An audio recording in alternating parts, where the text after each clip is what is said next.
imprisoned site. Looking for Luna. Okay. Alpha. This is Alpha's perspective. Wait, looking for wait, so Luna didn't return to Alpha. Okay, interesting. Interesting.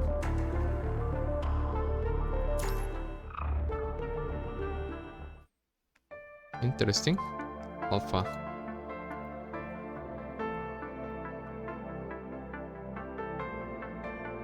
Lucia.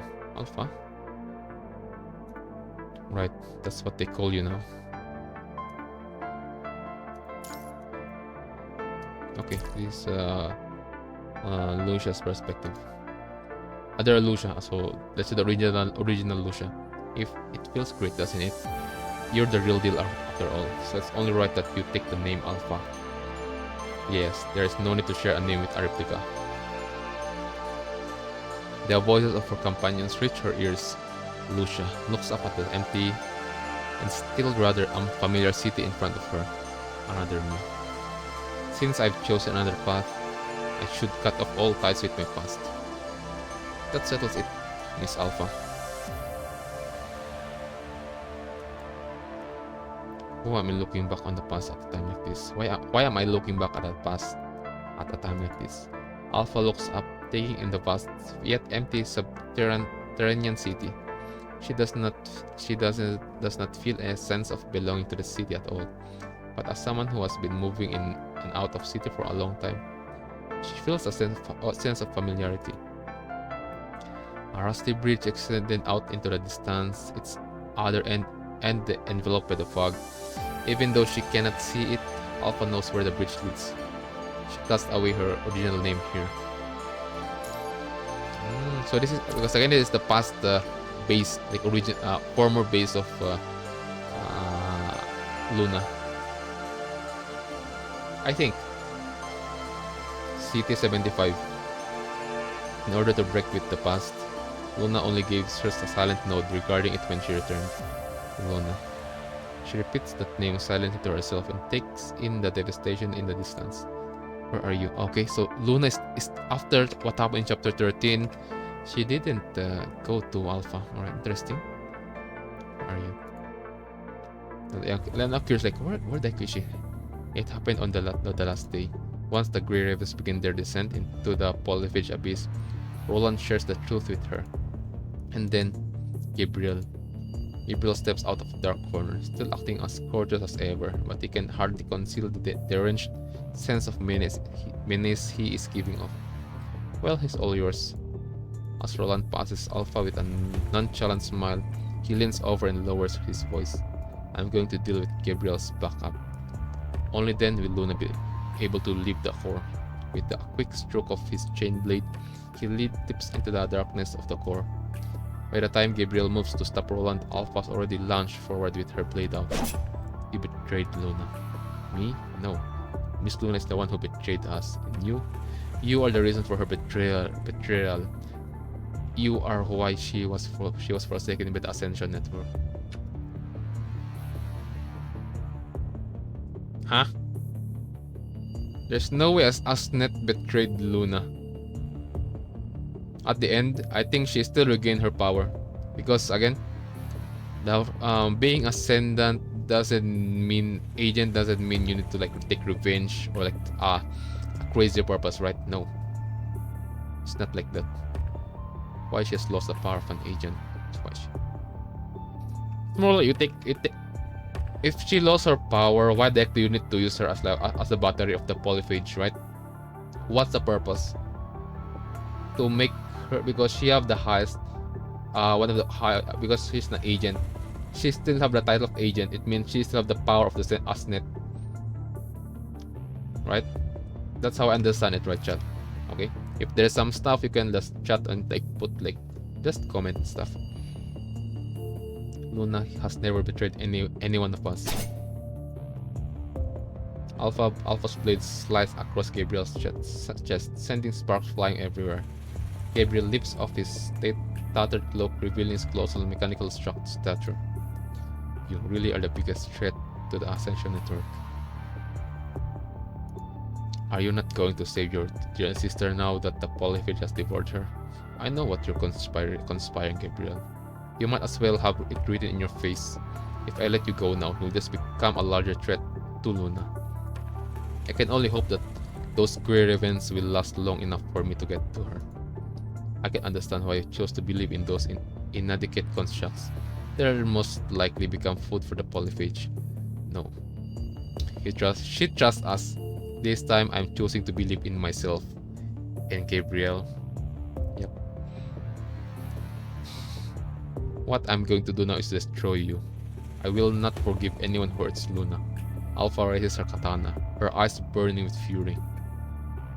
Alpha closes in, attempting to expose a weak spot on Gabriel with a series of continuous strikes. Gabriel is forced back, barely managing to counter her every move with his cane. Although he is unaware that she was seriously injured in her MIND, Gabriel still notices that her strikes are weaker than before. Seeing a rare opening, he gives it everything he got, abandoning defense for offense. Perfect. Alpha does take your stupid ideals to opportunity for herself. Once one of the combatants gives up on defense, the battle will soon be over. See, giving up your defense just because you see an opportunity right there is a dumb decision. Because again, this is a fight, like this is a fight to death, which in giving up your defense, meaning you're an easy target. Even you see the enemy's weakness, you see them weakening, that can also take opportunity for them to make you believe that they weaken. All right. Gabriel has taken everything in this battle in order to achieve the lofty goal given to him by the Ascension Network. However, as the battle goes on, Alpha's MIND also gradually starts to stabilize. No point dragging this out any longer. Take this, your body will provide sustenance for the polyphage.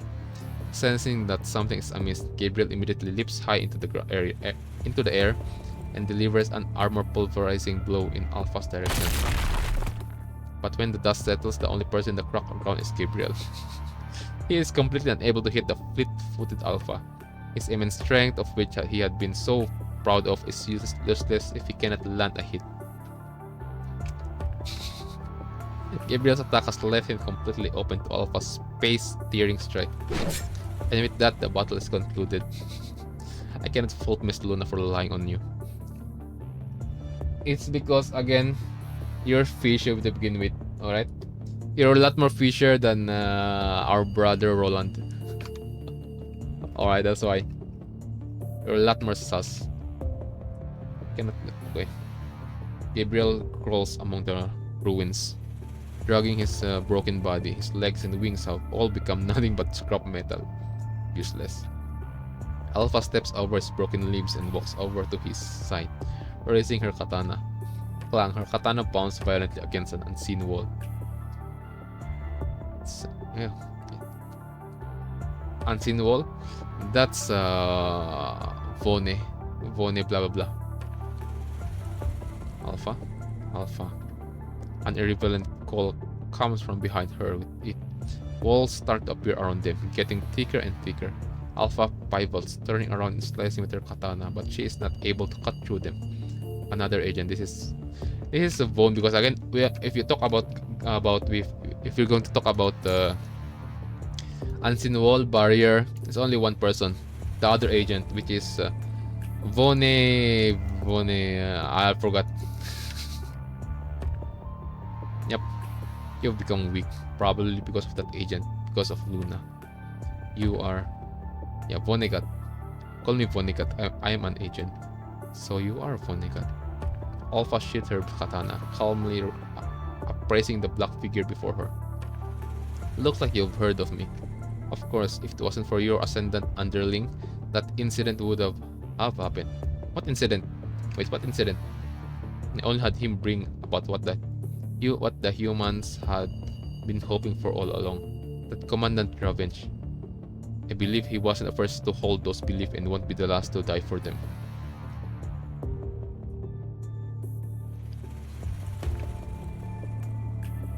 Okay, so he has something to do on the before Alpha, before Lucia become Alpha, on the past memory, because I think I remember this when we are doing chapter, yeah, chapter 13. This is chapter 13, and then Alpha, Lucia Plum interlude. That's what I remember. So it's related. It's have something to do with Vonnegut being that revenge being crazy. That common Ravensia province, I believe he was the first to hold those beliefs and won't be the last to die for them. I believe you've seen quite a lot of this. I don't pity that scoundrel, but that incident caused the death of others, not just his. It's all for Usnet and the filtering Alpha. It's not my intention to kill humans or constructs. I am simply running an experiment to increase the efficiency of the filtering process. Back then in Babylonia, you were furious that your comrades had been sacrificed, but now that you've become ascendant, are you really planning to oppose the filtering? I mean, what caused Alpha being Alpha? What caused Lucia become Alpha? Because of you. If you didn't interfere right there, again, we're back to what Lucia said, our baby girl Lucia. Because if Lucia experienced the love of command, the experience that Lucia been experiencing right now on the current era, current time of current generation of Grey Raven, Lucia will not. Lucia will not be going to become Alpha. If only she experienced the same stuff like what Lucia experienced with the current Grey Raven squad. And again, if you didn't interfere, Vonnegut, Lucia will still be Lucia. She will not going to be Alpha. I mean, that will also cause us to not meet. That also mean that we're not going to meet the current Lucia, right? Which is fuck. Anyways, that's what I thought. Why are you here? For the glad tidings, of course. The punishing virus has exhibited the ability to become organic, and these new life forms are truly the peak of perfection. This planet is undergoing a rebirth, and as an agent, I of course would like to bear witness to it. You're the one who hatched the polyfish in the red tide, aren't you? You saved the reborn punishing virus and opened a new possibilities to Usnet. Good job. You approve of this? Of course. This is a step in the evaluation of Usnet. I think these two, I just noticed this. I think it's Vonnegut and then Collins. Maybe Colin bullshit right there. The one that looked like Jason on Tokyo Ghoul. Chat, I think these two can be friends. These fuckers can be friends. Vonnegut's eyes are riveted on the gushing red tide below with appreciation. Unfortunately, I came a little too late and Lunas destroyed the polyphage. The Babylonians have also arrived and will soon clear out this area. As much as I'd love to prevent this catastrophe, as long as we're unable to make a move on Babylonia, that thorn in our side, wiping out individual Babylonians, won't make a difference. He shifts his gaze from the red tide to Gabriel, who lies behind him, struggling to crawl out from under the boulder, his hand reaching out. Don't worry, as long as the breeder's knowledge remains, there is still hope. He claps his hands in the boulder, pressing down on Gabriel's blown to smithereens.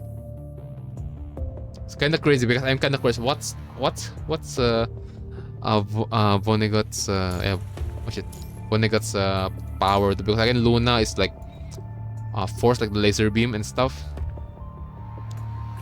Yeah, in her frame. But for Vonnegut, it's more like what's it called this?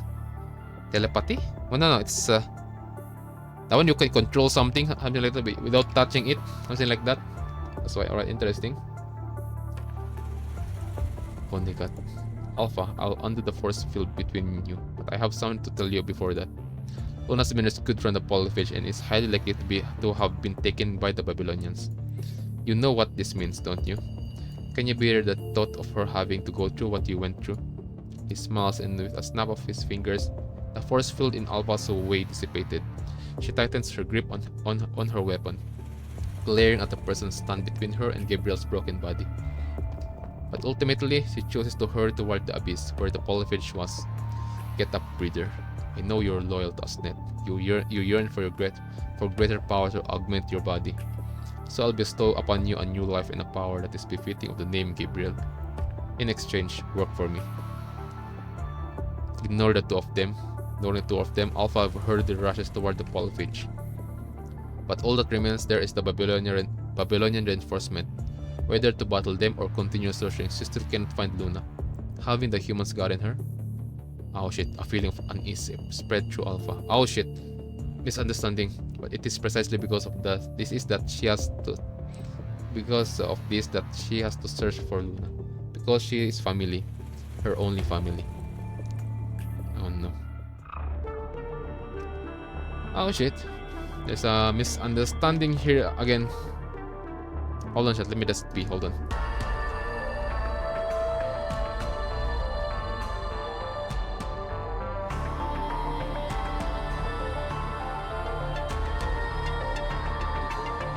Oh, let me just chat someone.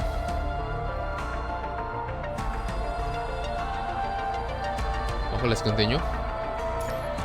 Howling snowstorm. Alpha stands on the barren, scorched earth, taking on the chaos around her. Since that incident, she has been running around subterranean city number 75. She has left no stone unturned in her search, going through the hidden corners and paths, through the ruins that only they know about. She's so worried, chat. Oh shit. And has even checked on the construct that was swarming the place. But she does not find even the slightest trace of Luna. There's only one possible conclusion. Luna is not here. With the answer staring her right in the face, Alpha ponders where she should go next. Where are you? As she turns the question over in her head, countless memories of Luna surface. Clearest memories of the moment when she leaped through the darkness, her hand outstretched. There was a girl standing atop the white snow. A series of campaigns was called the Project Winter. It seems that the task of naming it was dumped on the executor. Project Winter.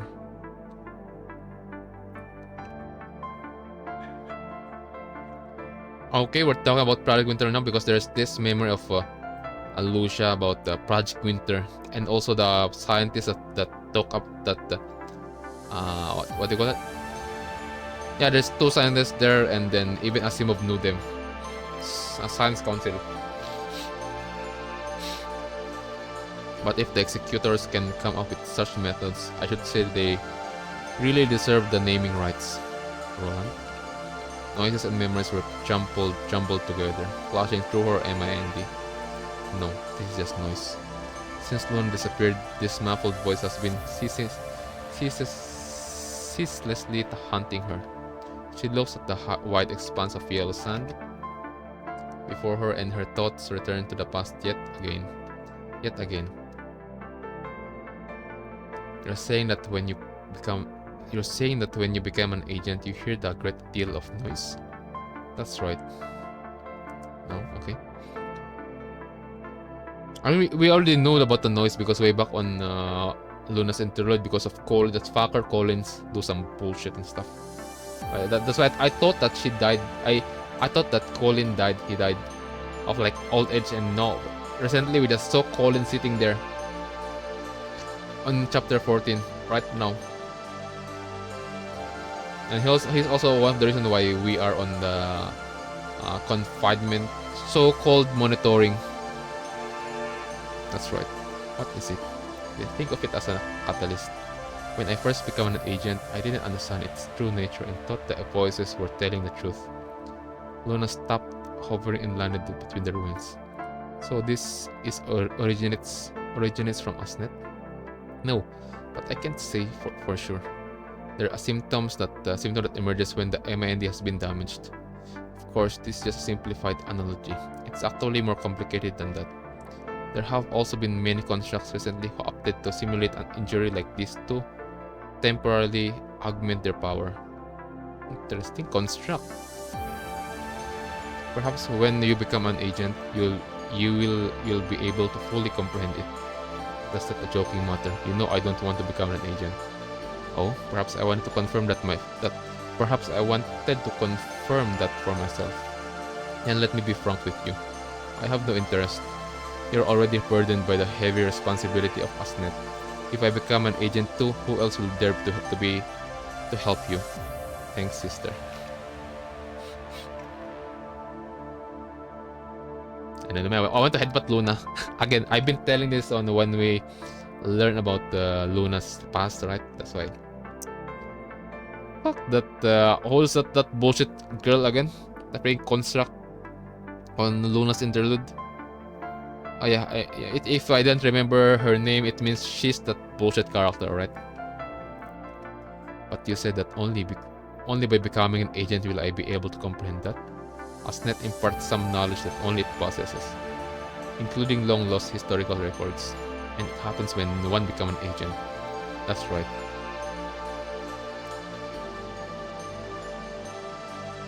What? The memory starts to flicker.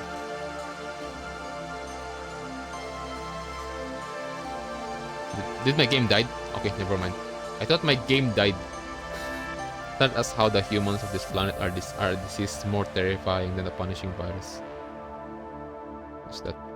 Why do you think I like that? Who's this? The noise rings incessantly in her mind, like an alarm clock going off in the wee hours of the morning.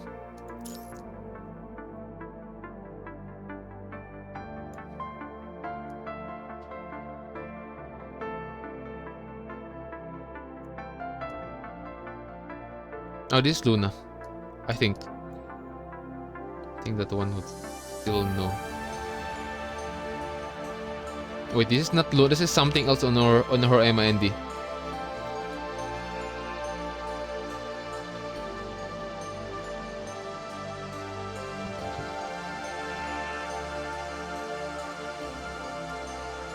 Wait, imagine chat if Alpha become an agent, right? Watch this shit. Again, there's noise, and there's a noise also happen when you are when you become an agent. That's like what Luna just said right now. Imagine, because it's already, if this is the noise on her head, it means yes, this is a sign that she can become, like, possibility. There's a chance that she can become an agent.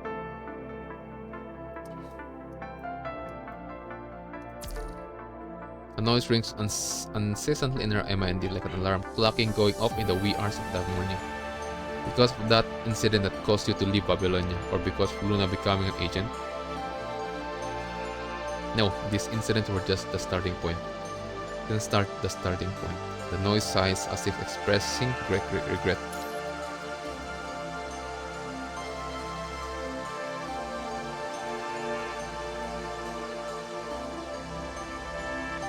Wait, chat na mate. You're saying that when you become an agent, you heard a great deal of noise. That's right. What is it? Think of it as a catalyst. When I first became an agent, I don't understand its true nature and thought the voices were telling the truth. Oh, wait. Is Alpha going to be an agent? Like, legit. When you become an agent, you heard a great deal of noise. And then Luna said, I don't understand its true nature, and thought the voice were telling the truth. And we learned that on Luna's interlude story chat. It's, yeah, there's someone like another person, like I said, it's a virus, like, telling you that, yeah, you should do this. It's your, like, you miss your sister, something like that, right? And the virus taking the opportunity to devour Luna. That's why there's a chance that Alpha will become an agent. Probably. Or it can be, she is already becoming one of the agent right now. That's enough, Gabriel. Even if you slaughter all the humans and constructs, there's no one among them that can pass the filtering. But they'll become a threat. As long as the source remains, they won't give up, no matter how many of them you kill. All we have to do is find the seeds and guard this place. Understood. Gabriel bows respectfully and vanishes into the horizon. Something you wanted to comment on, sister? Alpha's not opened her mouth, but Luna smiles as if she knows what she was about to say. Do you remember the fairy tale you used to tell me? I've told you many fairy tales. Which one are you talking about? The Evil King and the Elixir of Life. What fairy tale? I still believe what I did then. That's it. It's the only way forward, sister. Drinking the Evil King's elixir may kill you, but taste the path of evaluation and selection. With this, one can safeguard life from the complete annihilation. Evil Kings.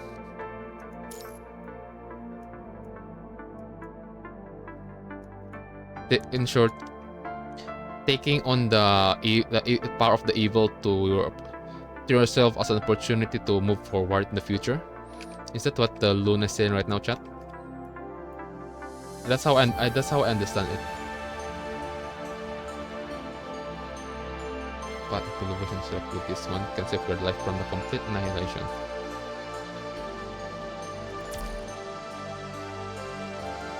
Of course, that person will become a monster, just like the Evil King. But so what? So what? Monster is but a term defined by human standards. If seeing the filtering too means I'll be called monster, all threat is as my crowning glory. See, guys. So she is doing this in a better purpose, better way than like, yeah, we'll just kill all the humans and stuff. No, it's like a hidden agenda.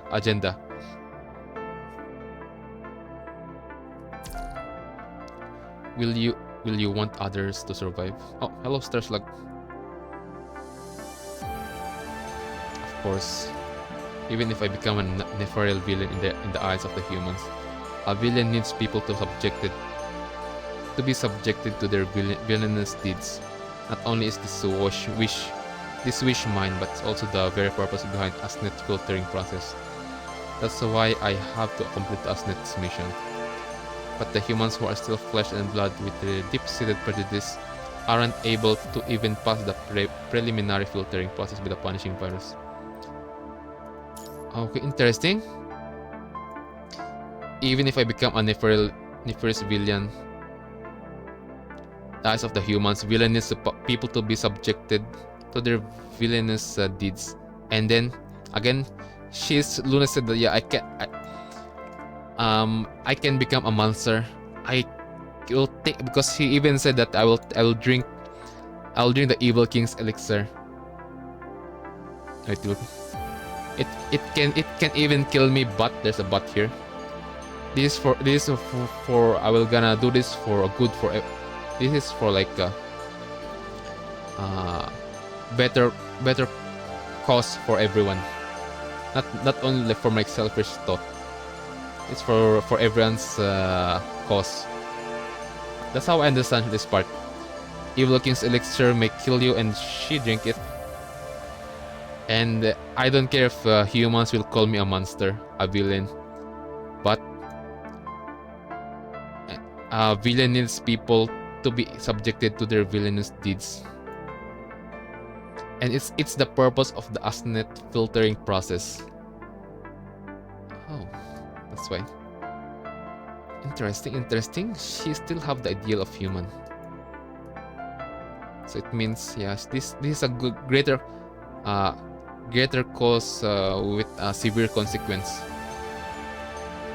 Like for everyone, not just for not just for Luna, for her sister, for Ascendant. No, it's for almost everyone.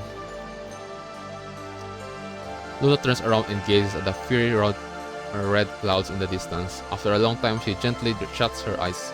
Perhaps it's because I hold the same belief as Asnet that I was chosen to become an agent. Even as an agent, Luna does not think highly of humanity. but originally her intention to move the filtering forward was simply to let those deserving to live continue living.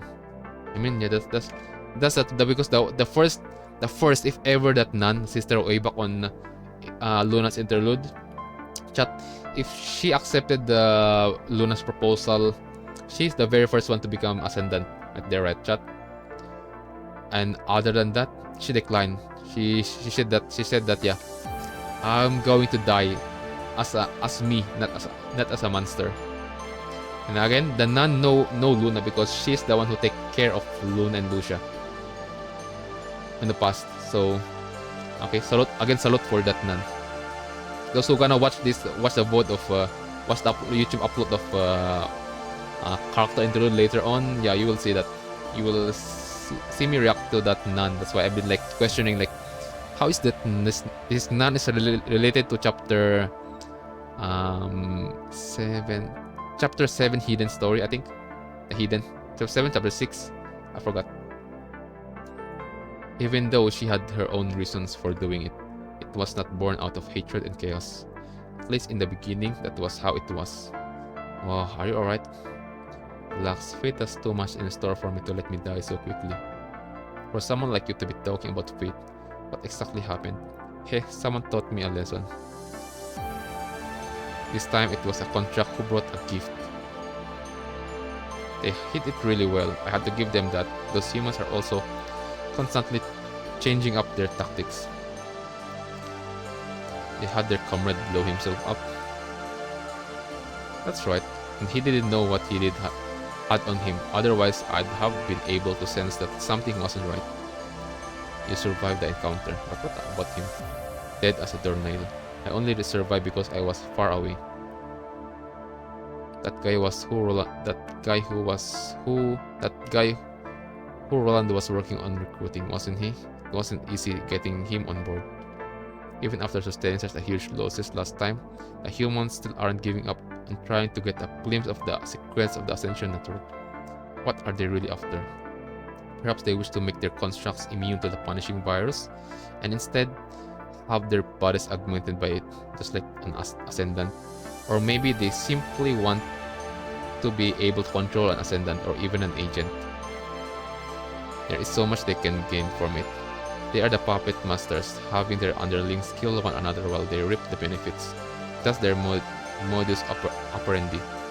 Although I still don't know what exactly they want, or how close they are to their goal, but things seem to be going according to plan, aren't they? It's precisely because of this that we have to keep moving the filtering process forward. However, they have been obstructing our progress. People die without us knowing how. How can we even hope to offer up anyone for filtering? Miss Luna wants us to keep increasing our numbers to deal with the losses. Appropriate seeds must be found as soon as possible. For those who aren't yet aware or don't have any necessary condition to pass the filtering, we'll have to create those conditions. If we can get ultimate power that is impervious to these despicable ploys, there won't be any more humans standing in the way of the new network's mission. Yeah, call me when you find that sort of power. Such things have become a normal part of their daily lives. The humans' offensive lasts too long, just like the winds blowing through the abyss, and just as relentless. In comparison, being betrayed and abandoned back then was but the first step in the abyss. And the hatred that inundated them as was born from being hunted down and rounded up, even before so from unexpected traps and conspiracies. Each drop of hate pulling together until it formed a river that flowed into the bottom of the abyss. At first, it was just the usual ambush and raids, but soon there was a chance of gifts being hidden close to the seeds they approached. In this battle of wits, every attempt to throw the humans off their tail unintentionally provides them with ideas for improvement.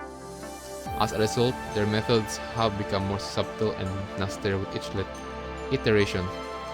But for the Ascendants and those on a similar path, the memories hidden within their minds are filled with this torment. These experiences are like layers of wounds inflicted on top of one another. Single out any one of them and it's simply a scar that poses no threat a mark not forgotten with time. But now, they have been accumulating for a long time, patiently waiting for the moment that will soon arrive, the straw that breaks the camel's back. Let's see. Looks like this is the place. Siberia. In a bid to save the new recruits who have passed the filtering, everyone steps into the ice-covered plains. Fresh blood stains the snowy white plains red. Researchers lay fallen all around, and the transport vehicle was torn apart in attack. Oh, it looks like we were too late. Roland climbs onto the torn compartment and sees a comrade lying in a huge restraining device. Going by the trace left on the scene, he was killed by the restraining device just as he finally broke free. How have the humans been able to come up with such a terrifying device? This due to what he's capable of. I was interested in seeing how he would develop over time, but given the current environment, he didn't even get that chance. A brief silence falls the group. Suddenly, a hulking figure lands beside them. Miss Luna, you've returned. How was the investigation? This device was brought over from the Arctic Route Union.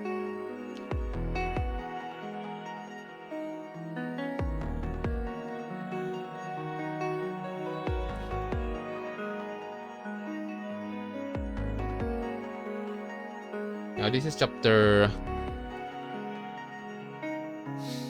I mean, it's more or less extra story, I think.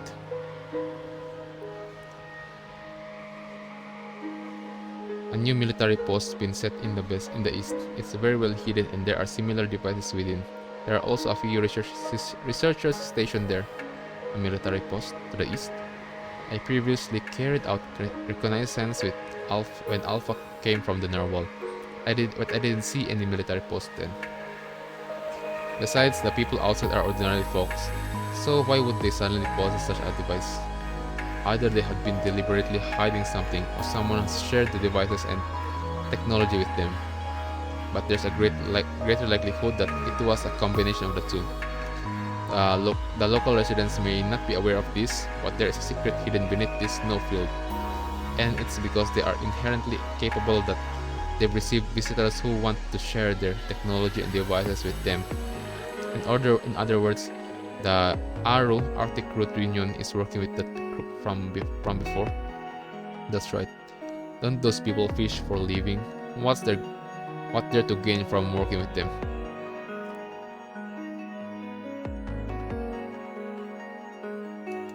Fish. Oh, the fisherman. Are they doing this? The fisherman doing this because it's related to Rosetta and the Forest Guard. A large number of corrupted emerged from the sea some time back, and the Forest Guard lacked the power to hold them back. As a result, they sustained some losses. I'd hazard a guess and say they agreed to work together in exchange for materials. There aren't many large human bases on Earth these days, and even if fewer are willing to take part in plan against Ascendants. They must be hiding something we don't know about. They wouldn't take such a huge risk otherwise, no matter how generous the reward. The military posts seem to be merely a symbol of their corporation. There must be another hidden facility. We should investigate that facility. Otherwise, even if we destroy the military post, another more hidden post will only be built in its place. Could it be that simple? What do you mean, Luna? I can only guess, based on based on my sister's investigation of that incident with Revenge, that they may have started collaborating well before setting up the military post. The incident and that military post were merely newly run tests. The foundations were already in place. That's right. The harsh environment plays a huge part in all of this. There's nothing but fish and a handful of local products. They've always faced a shortage of materials. If they're really jointly doing research, what should we do?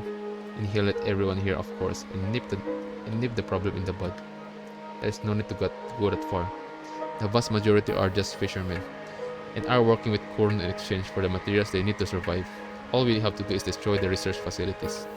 Forgive me for saying this, but it was because they joined forces that we lost many good candidates. those who can pass the filtering are few and far between. If these people are not completely annihilated, they will still pose a threat. You know what's crazy? Despite her being Ascendant Alpha, her like, because of her past, she still cared about like, yeah, what's the purpose of wasting our energy to these useless maggots if they're not gonna pose that much threat to us, right, chat? That's why, okay. She still have a bit of sympathy. Alpha closed her eyes and thought of the humanoid hybrid construct she had met in this vast snowfield. Oh, she's talking about Rosetta, who had gone through experience similar to hers. She thought of how they carried themselves in the face of the humans' fear and prejudice, and because again, on Rosetta's case, yeah, you and Rosetta already have similarities there. It's just Rosetta is, yeah, she's taking her revenge in a good way. She's like, because she don't want others to experience what she experienced way back. All right, and for you, you take it in like in a negative way. That's why. And also, I still don't have my question about Alpha being an Ascendant. I still don't know who turned her, like what turned her to become Ascendant. Because even Lucia questioned that, like, how the heck did I don't mind the noise because my nose is blocked. Yeah, about Alpha, like Lucia asked about the question that why did Alpha become Ascendant? Like, what's the reason? Even for me, like, what that got my curiosity, like, how and why? Like, it's not enough to what happened. It's not enough for her to become an Ascendant. That's not enough reason. And up until now, it still didn't get answered. I see great potential in the Force Guards. With enough opportunities, there will definitely be some among them who can pass the filtering. Sister's right. You will continue with the previous mission. Everyone salutes Luna and hurriedly disperse, leaving only Alpha and Luna on the silent snowfield. Sister. She turns around and gives Alpha a knowing smile. I know what you want to say. Luna hovers beside Alpha, looking at the snow and messy scene close by, and does not say anything more about it.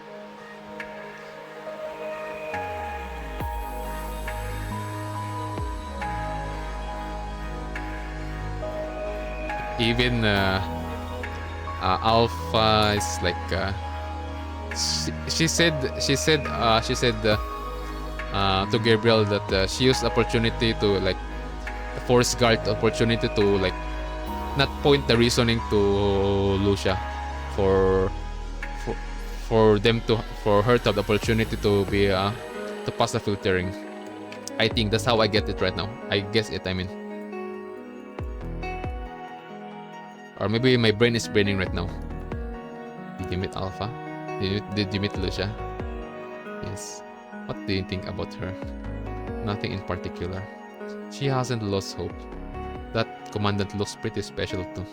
Well, let her continue dreaming for a bit, at least until that day comes. Alright then. The howling frigid wind sends Luna's flowing locks flying up behind her, and her petted figure sways in the wind. Oh my god, it knows. School starts tomorrow time to get depressed.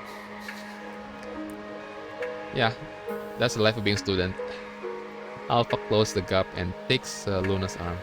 We found the military post. Next up is the task of finding the other hidden facilities. Leave this to me, will you?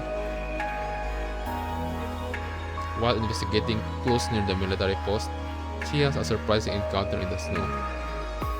Lucia is alive. Oh, it's her previous teammate, Moral and these two. Okay, interesting. They still have their memories of Lucia. They can still remember Lucia. Alpha. With no such concentration of punishing virus, she become corrupted soon, and Moral soon. Interesting. The corrupted spoke.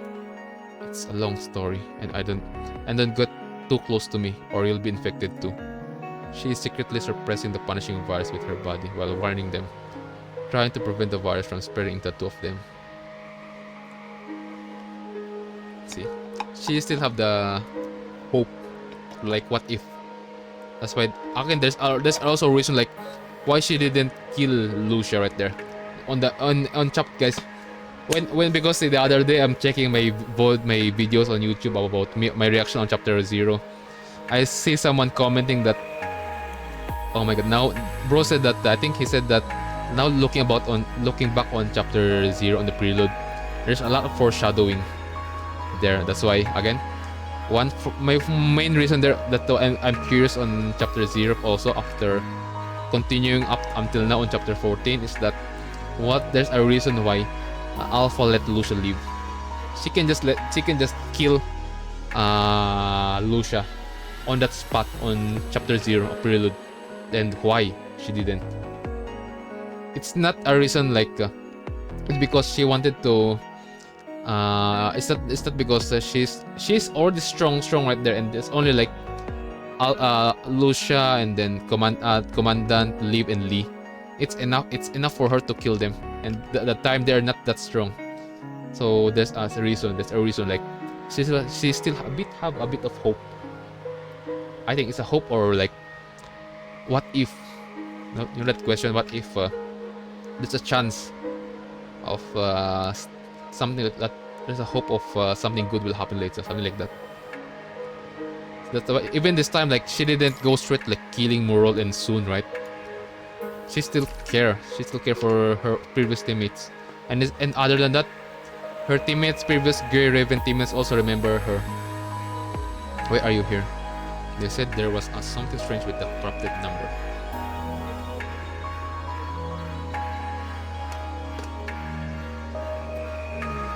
It's so sweet. I add the honey on the milk, so it's so sweet.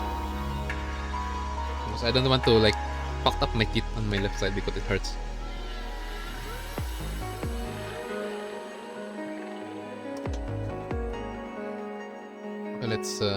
Let's continue. They said there was something strange with the corrupted numbers here and sent us to find out what the problem was and return after obtaining clues. See? Moral is just like a chilling dude, like, oh my god, my friend has become corrupted. Anyways, let's back to the topic. Lucia, do you want to return to Babylonia with us? You know what's crazy here, chat? Their friends already corrupted, right? Their friends already ascendant, and if your friend, if your friend is like, despite you being an enemy, and then your friend just said that, bro, they want to like come with us home, Babylonia. It means that's how they trust you up until now. You know, that's how deep your bond way back on Grey Raven. Like they don't care. Like, okay, you're our ascendant. Anyways, we're still friends. We're still companions. Wow. No, I have no place there anymore. There was no news for a long time after you said you wanted to be recalled. I thought you were already. Haha. See, they can even laugh. See, chat. That's how deep their friendship, their companionship is on their previous team on the Grey Raven. There was some technical issues, I heard. Moral scratches his head, slightly embarrassed. I was like it's so crazy, like, you know. Their Moral and the Sun is in front of a freaking ascendant. They already my nose. They already see the virus. Where's that? Alpha, Snowflake, all the way to Gabriel Luna. They already got the concentration. They already got the notification of the concentration of the punishing virus being high, and Shun even said, has she become corrupted? The corrupted spoke. Despite knowing that, they didn't care because they knew, they trust her. All right, that's how deep their bond in Grey Raven, previous Grey Raven. There have been a lot of casualties recently. It's getting very hard to create custom frames, and there are version issues as well. But the higher up said that they had to activate us at all costs, so as to investigate what happened then. However, they haven't been able to solve version issues, and with the lack of manpower, they had no choice but to sign some contract with the humans on Earth and rope them into help. Contract? Do you mean to say there are people here who are able to support the research on the Babylonia? Hearing what could be a clue, Alpha tightens her grip and her weapon, and her voice takes on a serious tone. I don't know much about the research technology, but I did wake up in the military post over there. Agreeing on a contract and awakening us, those are things we've heard from the researchers inside. They also had us stay temporarily in the military post for tests and to work with them on some simple missions. Moral and Sun don't know much about this either. Looking at the good-natured smile that Moral always has on, Alpha released her grip on the hilt of her katana. It's great that we're able to wake up again, but we still don't have any clues about what the boss wanted us to investigate. Yeah, we were attacked during recalling, and the data transfer was incomplete. We can't fully remember what happened during the incident. Do you remember what happened back then? If you can't go back to Babylonia, at least tell us what really happened then. Alright. She suppressed the joy in her heart. Crazy, right? She suppressed the joy in her heart as she shares the buried piece of her memory with her long-lost comrades. Companionship, that's how deep it is. Like, enemy, fuck off. If enemy high concentrated punishing being an agent, being an ascendant, it's no problem. We're companions way back. We have a good history. That's how powerful companionship on both previous Gear Raven, Sun, Moral, and then Alpha, the former Lucia. That's why. Wow, interesting. Because I didn't know that she still have this kind of stuff within Alpha on herself. Suppressed the joy in her heart as she shares the buried piece of her memory with her long-lost comrades. I think that something like this is actually happening. They also made a copy of Lucia before I left, so you might see her if you go back to Babylonia. Another Lucia? Anyway, Lucia, you're a really sentimental person, aren't you? He chuckles as he puts his hands behind his head and relaxes. Seeing that a familiar action, Alpha cannot help feeling a tang of nostalgia. She still remembers how Sun was severely reprimanded during a military inspection for not standing up straight. Those things around your neck, are those our name tags?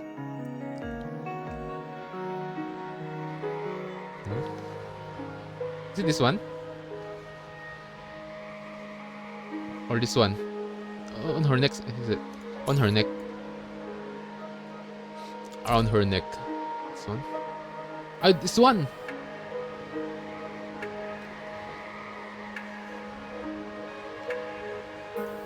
And the coating, the team insignia on the back has worn away. See, again, Alpha and Luna is kinda the same, because again they still didn't have this. It means if they still have this like a hope for what if possibility that we can return back, something like that, or we can do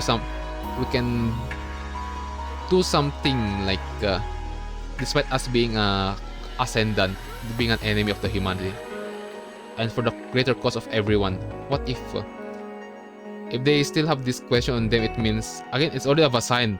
There's already a sign that yeah, Alpha have the insignia, that name tag of her previous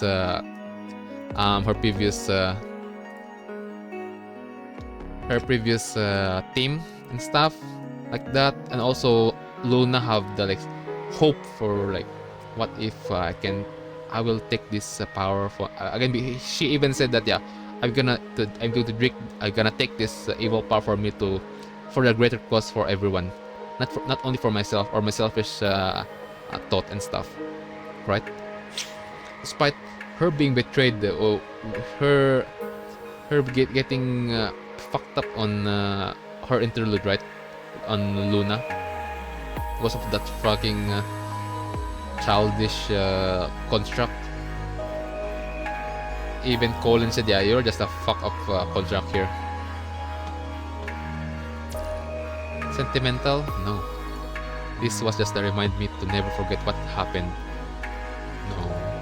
Sun was unfazed despite the hateful tone in her words and kept his good humor. Oh really? That sounds like a sentimentality to me. By the way, can I have a look at my alt tag? I'm feeling a little sentimental. He chuckles as he removes his current name tag and walks toward Alpha as if to make an exchange. You're getting close. Aren't you afraid of getting infected? Don't be stranger now. It's just for a bit. Moral, you want to see it too, don't you? Yeah. The two approaches Alpha with complete trust, reaching out to take their name tags from her extended hand. But it was then that Alpha fell into a despicable trap. The joy in reuniting with her comrades was merely an illusion. Recalling is but false hope implanted to convince troops to keep advancing bravely. But just like a stone thrown into a deep lake, there has not been any sign from the other side. The two teammates standing before her was merely an AI hologram recording, a program that has been existing since the Golden Age. Okay, I thought, so it's just a freaking hologram. Oh shit, oh no. Poor Alpha, longing for her comrades.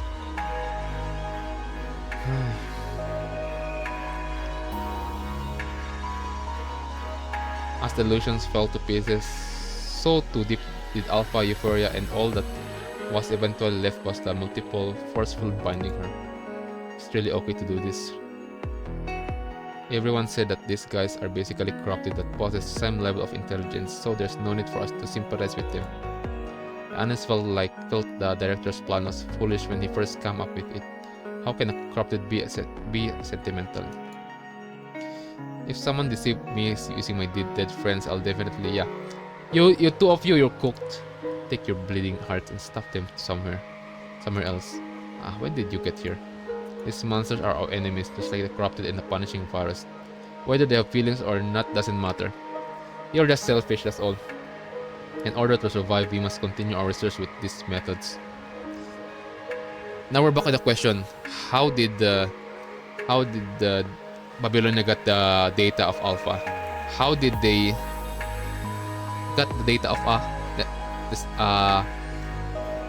how did they have the data of Ascendant?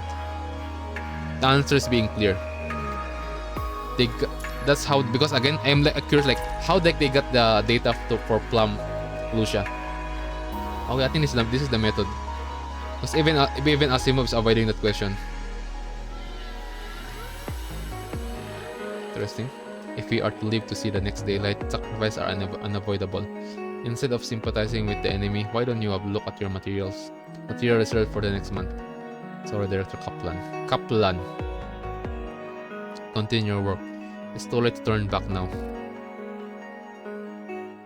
The reason also why I think about that, like, I mean, Ascendant. Okay, Ascendant. During that time, one of the hardest one to, if they gonna hunt Ascendant, it's other than Luna, it's understandable about Luna, but the other one is Alpha. Because the way how she fight, she's her agility and strength is kind of cooked up, right? And okay, I think this is the reason they use a trap into thin air. Opening her eyes after the brief memory, Alpha clenched her left fist. How many of my memories did you see in my MND, Lucia? We are seeing all of it.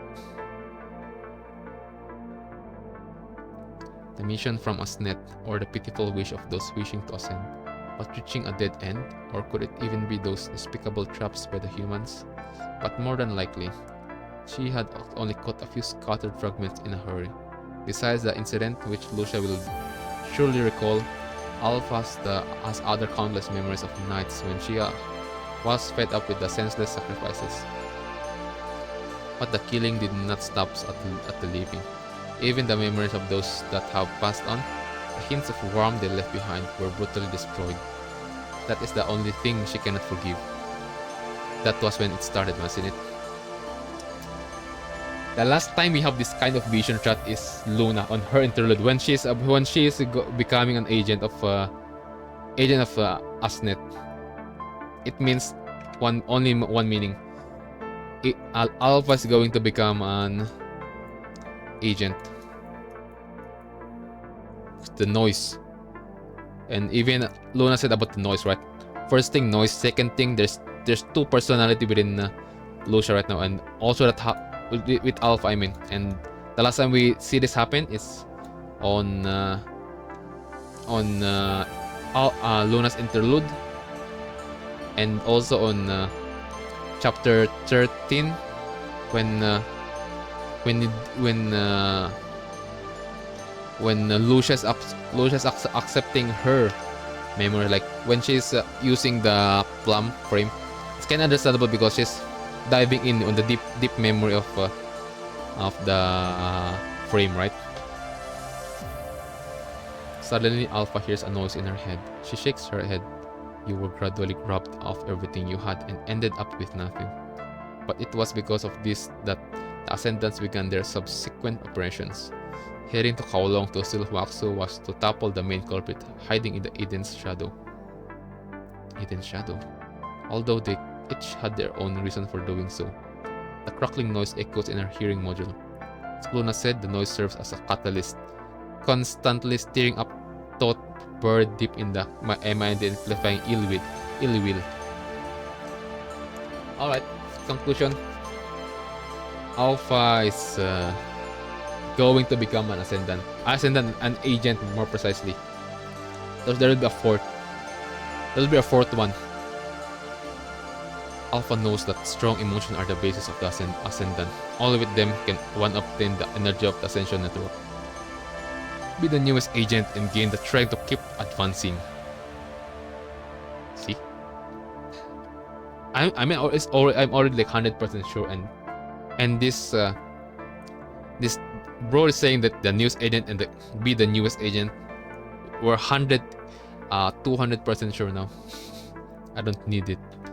Alpha is not fully sure why she received the invitation from the Ascension Network. It could be due to a factor she possesses or a combination of conditions. But whatever it is, it does not matter to her, because she will reject it anyway. You don't have anything left, no family, no comrades. How will you take on so many enemies by yourself? How will you save Luna? Okay. See? Asnet is taking opportunity of their weakness. Even Luna, like, how will you gonna tell about your sister Lucia that you become a monster, become corrupted? How you gonna what will you do? That's right, chat. They're taking everyone's weakness. Alpha does not respond. She ignores the agitation noise and makes for an area she has not searched. Even if it were swarming with enemies and there was no so much hope, she would still continue searching. Suddenly, a transport craft with a Babylonian insignia lands a distance away.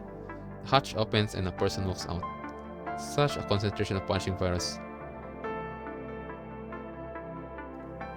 Such a concentration of punishing virus, an Ascendant? No, he isn't connected to Asnet. Why did he come here alone?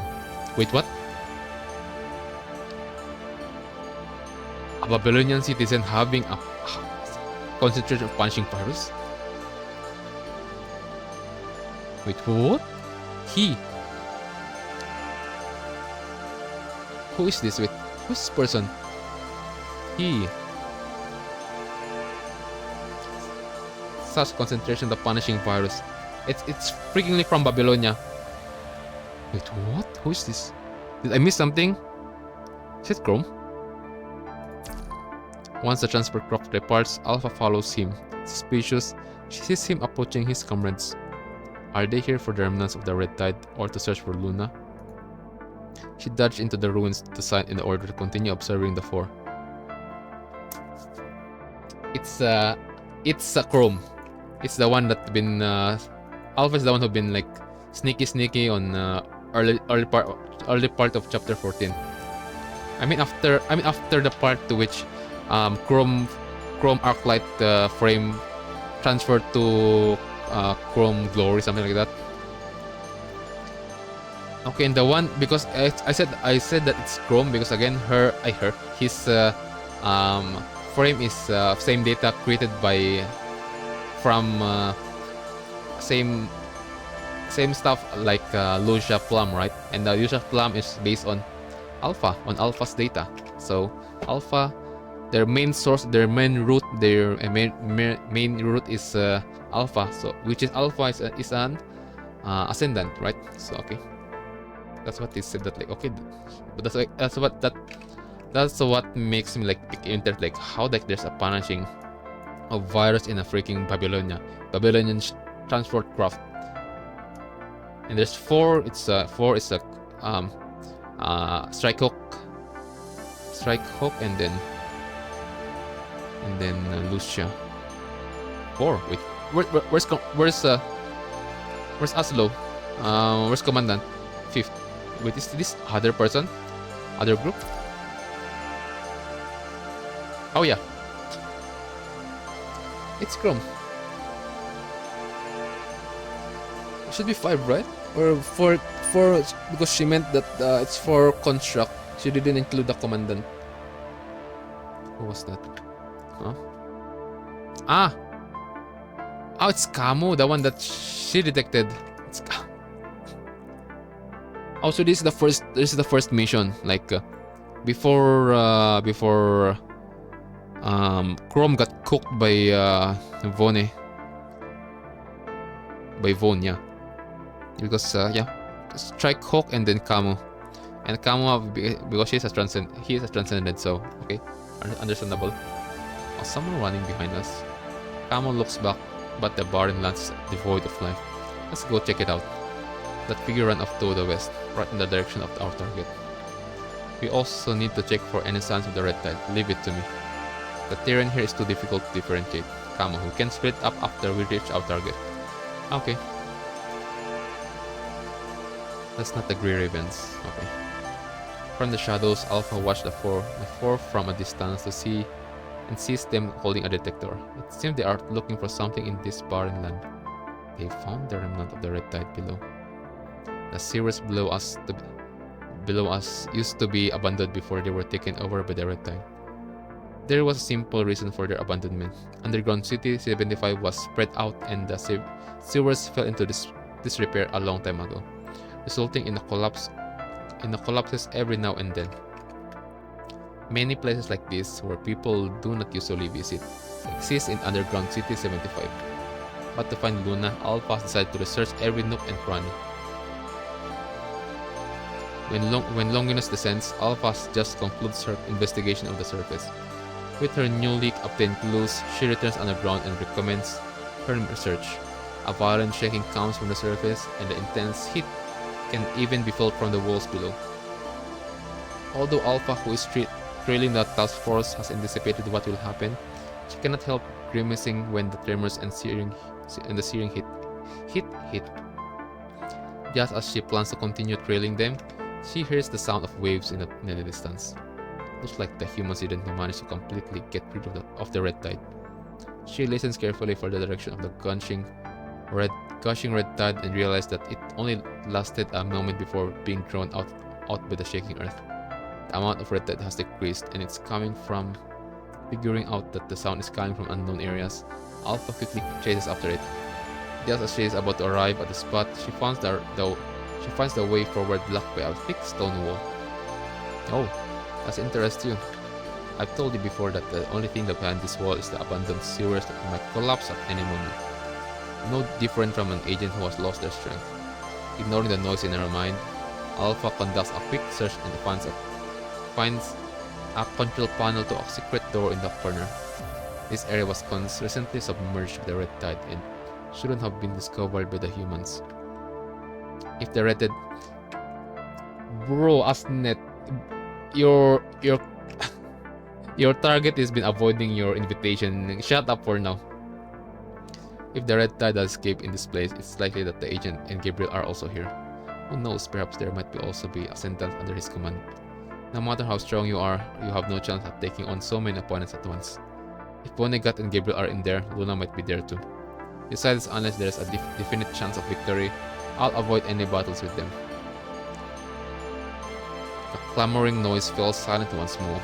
Alpha pushes upon the narrow, secret door without hesitation and squeezes sideways into the sewers. The red tide pulls together on the uneven ground and is now a watery liquid, a far cry from its previously viscous state. Even so, there is enough here to reach Alpha's ankles, as I thought. Alpha continues her exploration in silence, and she is soon met by hetero creatures she has never seen. Are these? Yeah, it's Cinderelic pet. Gabriel's creations. Oh, never mind. Oh, she met the Cinderelic first. Do you know Gabriel? A young girl she has never seen appears in the shadows, asking Alpha with a soft voice. Her breathing is weak and she is one with the hetero creature around her. Alpha has not even sensed her presence. Is he here? Yes, it seems you're the person he mentioned. The girl does not seem to hold any ill will toward her. Who are you? I'm Mr. Vonnegut's subordinates. My name is Cinderelic. What an unsurprising answer. Alpha walked toward the girl in the shadow to see her face more clearly. Do you wish to destroy this place? No, I have no interest in senseless destruction. Thank you. She gave a slight bow to Alpha in greeting and broadly left. But we can't let the humans learn of this place yet. I trust you, you're an ascendant. I won't stand in your way. When you leave, I'll seal the exit. This is the task Mr. Vonnegut has given me. I'm not to leave any entrance or exit open unless there are extraordinary circumstances. I beg your understanding. As you wish. If you're here, does that mean the agent is here too? No, Mr. Vonnegut only comes here when necessary. Alpha appraised the girl in front of her, trying to figure out from her expression if she is lying. But the girl's face remained unchanged, and she could well be an answering machine. She does not reveal any additional information. However, there seems to be amber of insanity burning in the depths of her amber eyes, but it is hidden by a veneer of politeness, making it difficult to see. Based on her experience, Alpha says that there are similarities between this girl and Gabriel, but within these similarities are some essential differences. What do you do here? Study. Cinderelic is not lying. Neither has she changed the topic. Rather, she has chosen to tell a half-truth. Looks like she's the more troublesome type. She does not ask any more questions. She passes Cinderelic, preparing to head into the darkness. Where are you going? Find someone. There are some places you cannot go. And if I insist? Cinderelic looked at Alpha without responding, but the answer has been made clear in the silence. The goal now is to look for Luna, but it is better to avoid unnecessary battles and find clues from places she can go. But judging by her observation of Cinderelic's abilities, she could not have been a tough opponent. How about forcing my way through and continuing to investigate the forbidden area? Just as she was contemplating this, a figure leisurely sauntered over. Vonnegut, it's her. The noise recognized the figure and speaks calmly, as if the approaching figure was insignificant. Alpha turns around to see a female slowly turning the corner. She keeps looking around her. With another female? Wait, what? Oh, this is not Vonnegut. It's her. The noise recognized the figure and speaks calmly, as if the approaching figure were insignificant. Alpha turns around to see a female slowly turning the corner. She keeps looking around her. Who is this? Hello. She sees Alpha in front of her and cheerfully greets her. Cheerfully! In her hand is an unidentifiable iris. Although Alpha does not sense any danger coming from her, she is still aware of the stranger. I was careless and got lost. Do you know where the exit is? Who are you? What are you doing here? I was curious and suddenly saw a narrow secret door over there. Seeing that Alpha does not respond, she turns to look curious at Cinderella standing in the corner. So there's three ascendants here. I don't know the other one. Who's like who? Dare. Dare. Did I interrupt your conversation? Seeing that Alpha does not respond, she tilts her head and looks at Cinderella standing in the corner.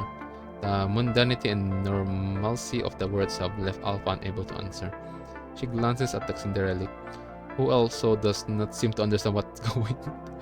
That it only means that this third ascendant is not within Alpha and not in Luna or nor in Vonnegut side. Just so random.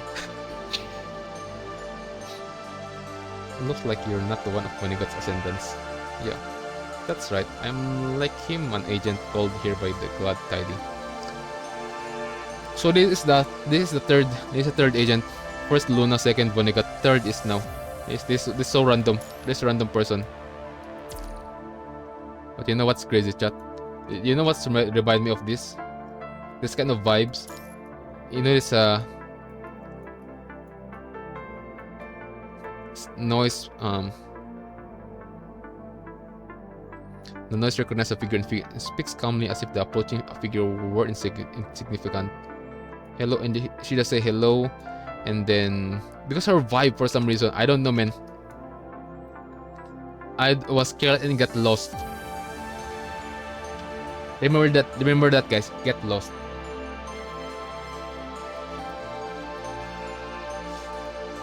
Curiosity, secret door. It's fun. She tilts her head. That's 3. Or I'm just high right now. You know what I'm thinking right now? First, she's lost. Second, yeah, she don't know what's going on. A third is, yeah, she tilted her head. You know what's that? Because way back, guys, when we were doing chapter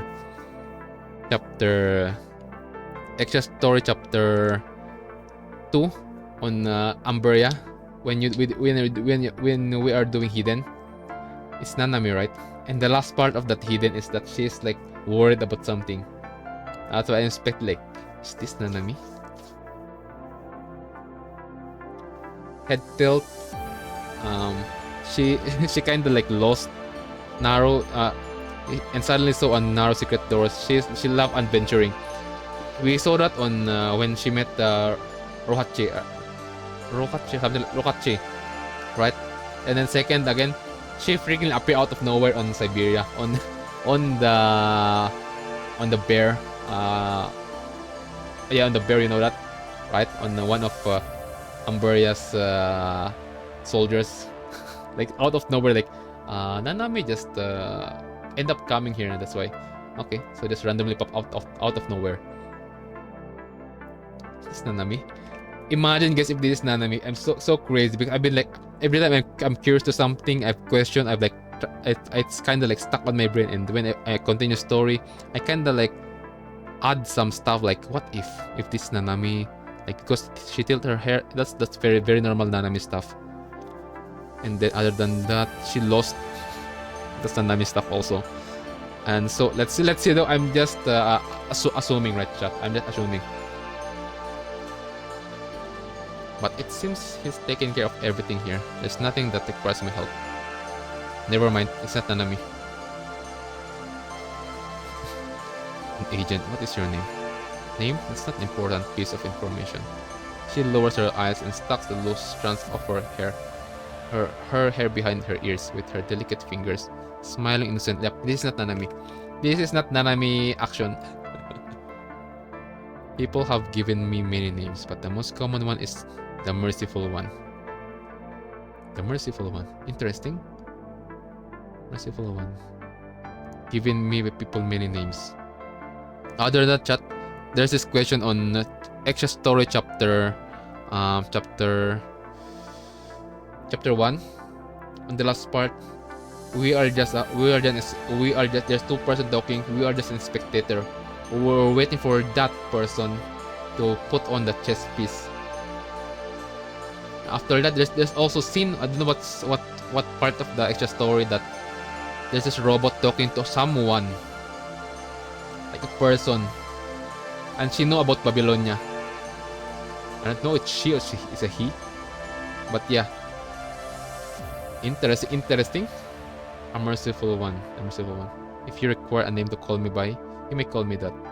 If neither of you knows where the exit is, I'll continue with my search. I apologize for interrupting your conversation. She waves at the two while holding the iris and Santer's off. There is another agent here, so if I attacks in the relic, I might attract her attention. I have greater priorities, so it's better to be cautious. Alpha does not stay any longer. She turns around and disappears down the stairs without looking back. Alpha looks up from the flashback to see the squad having fun in the distance. How carefree of them. Absent-mindedly, she recalls the memory fragments she saw in the MID memories from the other her. Constructs have the commandant's full respect, and the Grey Raven are no longer just weapons for battle. In fact, there is even a sense of camaraderie between them. If humans had inspired to peace and compassion like the Grey Ravens and the squad before her, perhaps this catastrophe would not happen in the first place. True. If everyone is similar to Grey Raven like us, yeah, this kind of stuff will not happen. That's what I mean. Everything starts if conflict starts in human and ends in human. But those are purely hypothetical ideals. In reality, the constructs are stuck in quagmire and are forced to swallow the mud they are choking on. Before they could even consider issues like equality and oppression, they had to first survive. Those who pass the filtering understand that should a day come with the punishing virus is no longer a threat, the only being left in this world will be the constructs. But humans, okay. It's the Asnet again. Asnet, shut up. Alphas already said, yeah, I don't care. I'm busy looking for Luna. But the humans who are still flesh and blood, with their deep-seated prejudice, aren't able to even pass the preliminary filtering process of the punishing virus. That's why no one has ever mentioned one of the source of human evil, arrogance. Alpha tightens her grip on her katana hilt and tries to shut off the cacophony of noises that emerges successively in her mind. Suddenly, Chrome received an anonymous inscript message on his terminal. Any news on Luna? It's Alpha. On this part, guys, I thought it's commanded like it, but it's only like 10% possibility because again, he can't move. Everything monitored and stuff. And if it's Asimov, same shit. Asimov is kinda busy guy, and Hasen same. Nicola same. There's no way Hasen gonna ask that question. So either the closest one right now, that time is Alpha. So I didn't say Alpha because what if there's like possibility like it's a commandant, like it will be crazy. So okay, it's we're clear now. It's that question of mine is or clear answer now is it's Alpha. Who would send a message like that? Chrome examines the metadata from any possible clues, but it has been scrabbled clean. There is no way to trace the sender. Our top priority is to find the red tide. There's no time to waste.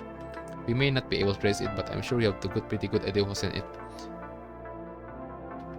Chrome furrows his eyebrows, thinking about the current state of Kuroro. Although he has speculated that it might be someone who's looking for Luna. Oh. Alpha, it would be foolish to probe for information this way. I think it's someone who is worried about Grey Raven. Grey Raven? Lucia. Alpha furrows her brows when she hears that name. Are we worried about them? They're fairly perfect candidates for Asnet. Even though they've foiled your plans so many times, I've stood in their ways loads of time too. Yeah, they do the same shit and also they do the same shit to them way back. So it's kinda just just continue. There is no need for resentment when opposing sides are in conflict because they aren't set in stone. Graven, what happened to them? I heard something from my father before we left. Kuro not only violated military orders but is also facing accusation of harboring an ascendant. Harboring ascendant? How's that possible? Looks like the commandant is quite similar to a certain somebody, unable to resist the temptation of power. choosing to connect to an agent is a death sentence. You seem to have forgotten that Kuro was even able to withstand the corruption in Huaxu's MIND. Of course, the commandant would be able to withstand the issues that come with connecting to an agent. Yep, it's Huaxu is the one who said that. Does that mean the commandant confined treatment is just an excuse? You know about that? No wonder you haven't forgotten much asleep recently. I just wanted to help treat Kuro. It is what make Alpha create the feeling of. It will encourage Alpha to have the question of what if. There's a hope for us to solve this shit in a good way, not in a conflict, you know. And after all, I still owe the commandant. But it didn't take me long to realize that it wasn't that simple. Grey Ravens doesn't know the whole story. They would rather have their memories checked than let Kuro be charged. Therein lies the problem. Lucia being the closest Kuro, then also lost consciousness toward the end. So there isn't any proof to exonerate Kuro.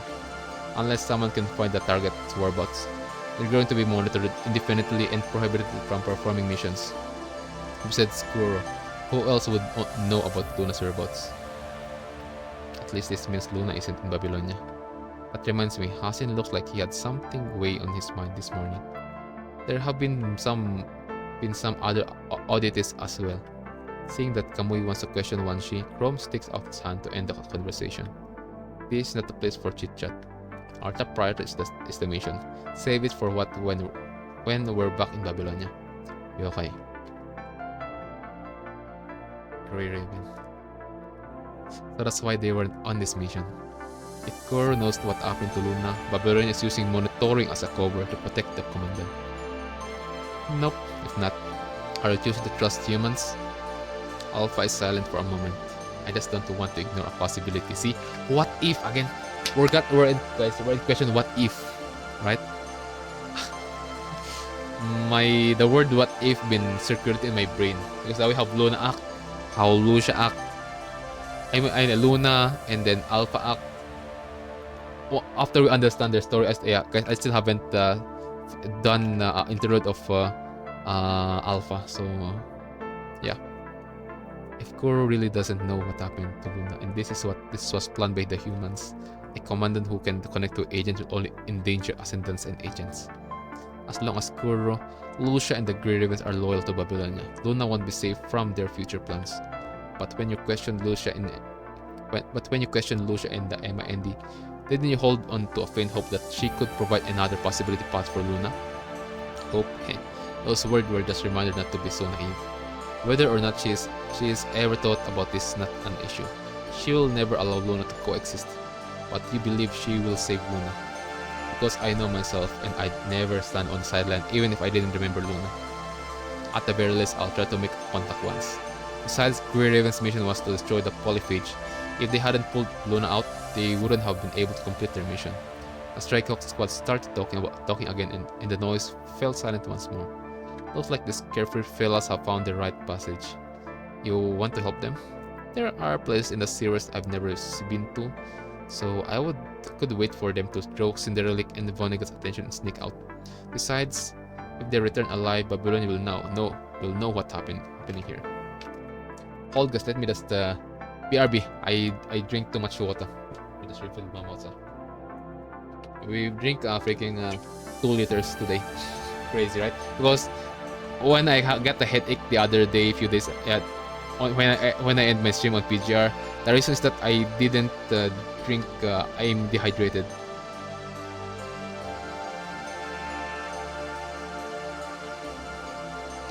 Because of the story. I'm focused on the story, right? Hold on, let me just let me just refill my water and then.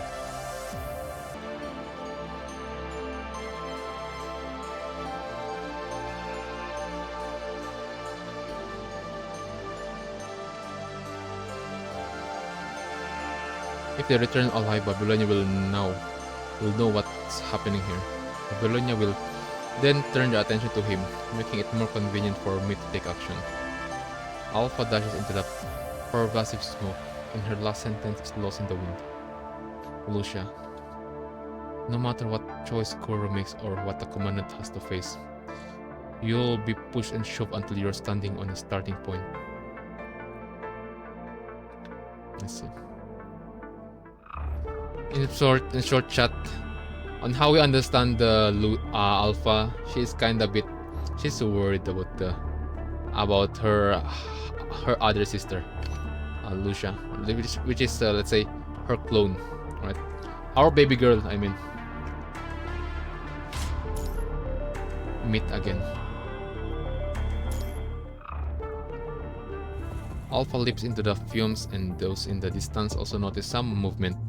Alpha quickly darts in the sewers to avoid any contacts with them. Based on my last exploration, one end of this tunnel leads to Cinderelic and the cultivation pod. All the others have a pit that drops to the lower level. She raises her katana and dashes in the direction of the pit, but comes upon a sturdy lock. How annoying. Alpha slashes with her weapon, and a crack just large enough for one person appears. Give me a hand. She grabs the fish-shaped hither creature floating around her, and leaps into the narrow passage below. They're pretty useful after all. I mean Cinderelic used the fish-shaped hither creatures that way. Even Camu, right? Even Camu, he used those fish in that way. She lets go and the two fish-shaped hither creatures slowly make their way into the passage, but got stuck in the crack because they tried to get out at the same time, trashing their tails. Now there are two places I haven't searched yet. Alpha walks busily toward her target. Is this? This is the place this is the place we fought the Vonnegut. In front of her is a medium-sized reservoir. A right-hand surges within, forming a large vortex.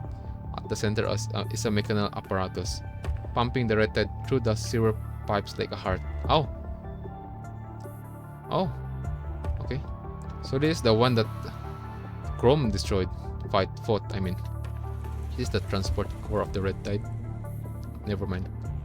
As to where it is being transported to, Alpha has a rough idea. It's being sent there. While exploring the sewers, she found a strange room filled with the plants. Yep, this is the place that we found that time. It's Chrome using Chrome's glory frame. Poking around the room, Alpha noticed that there was a passage hidden under a red tree.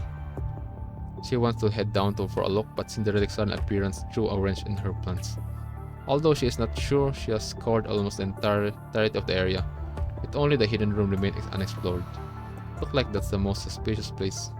I'd better do a thorough search of this place before leaving.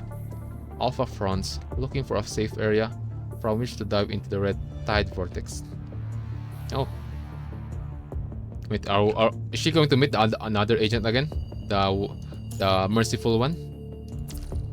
Alpha hears a familiar voice from her behind, and turns around and tries to make out the shadowy figure blending into the darkness. Oh, they remember Roland? Alpha cautiously walks toward the darkness to confirm her suspicions. Huh? Wait, Roland having this voice? Wait, what? Wait, Roland, what happened to you, bro? What happened to our brother Roland? What happened to him? His voice trembles slightly and his voice mode shows traces of damage. Oh, I look horrible right now. Don't want to start my audience, you know. Oh, I think bro got cooked. Wait, by the way, what the heck's Roland doing here? What are you doing here, see? What else? I'm here for the same purpose as you. Oh, looking for Luna. Alright. You're also looking for Luna? That's right. To tell you the truth, I just came from below. Not luck either, eh? I mean, look at the Roland, bro is cooked. His voice model is cooked. It means Roland received a fatal damage below. I've searched every nook and cranny, but other than some hazardous items, there's nothing else down there. It seems that Luna is not here, but whether this is a good or bad news is hard to say. The two fell silent amidst the sound of running water in the background. You guys, you know the reason. Those who are new on my stream, you know the reason why I gave Roland the brother title, because again because of his braveness on chapter 13, the way how he helped Luna, like because he understands what Luna's desire, like and it just Luna doesn't understand like what the heck she wanted to. That's why Roland put the ladder for Luna to understand what she really wanted to. Because we already noticed that on extra story 1 on the vacation. You are still alive. On show me something like that. Does that mean you have dealt with Gabriel's backup? Of course. Did you see Luna? Unfortunately, it took everything I had to defeat her. Her.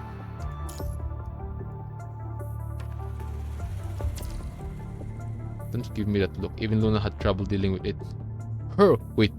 What? That even That even the agent had Luna have a hard time to dealing with her.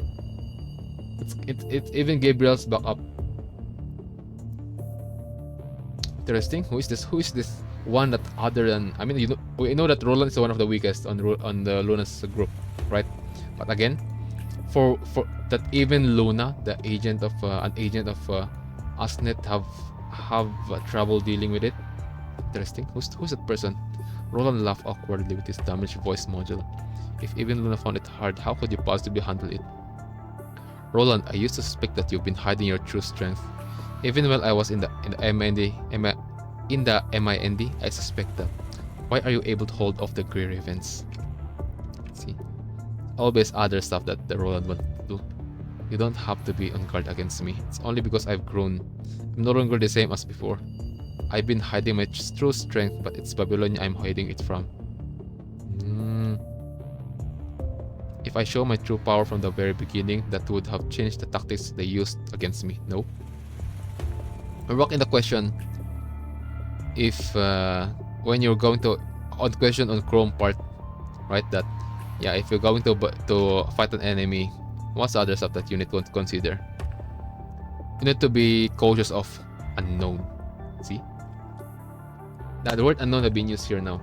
Roland used it because of how he pretended that yeah, I'm this weak, and that means that's how the Babylonia will think of him like not that strong. The reason I was able to deal with someone that even Luna had trouble dealing with is easy. Even Luna. Oh shit. Oh, interesting. I watched her grow up. I'm familiar with her battle tactics. So that person is familiar. Roland is familiar with that person. With her. I watched her grow up. I'm familiar with her battle tactics. Who is this? Gabriel was part of these sisters he trained because they were able to replicate the enemy's attack. Okay, it's creation. Gabriel's creation. But a replica is only an imitation after all, and she wasn't able to differentiate a good move from a bad one. During the Golden Age, there was a joke about how to prevent kitties from learning to open the door. The reason I was able to defeat her was easy. It was just as what the joke implied, using meaningless battle tactics to mislead the opponent. No, it's not. It's a little more cunning than that, and for that I have to thank you. I prepared a disguise in the advance to mislead her into thinking that the wound you gave me were self-inflicted during the battle to strengthen myself. She was skeptical at first, but once I cut off my left arm, she finally started to imitate my behavior. Most people have a hard time defeating a learning machine, especially one that can quickly surpass the original. You know what remind me of? Quickly, that can quickly surpass the original. It kind of reminds me of LUCIA and Alpha situation. We know that Alpha is the original and Luna is the replica. Interesting. Is this foreshadowing, chat? Is this foreshadowing? Especially one that can quickly surpass the original. Well, unless she has a terrible teacher like me, that is. Roland's voice almost drowned out by the churning of the red tide. He gives a dry laugh and pauses for a bit, as if his stamina could no longer support the chit-chat and laughter like before. As for the connection between you and LUCIA in the MIND, or that battle between the Grey Ravens and me, it wasn't actually a real battle. Pretend.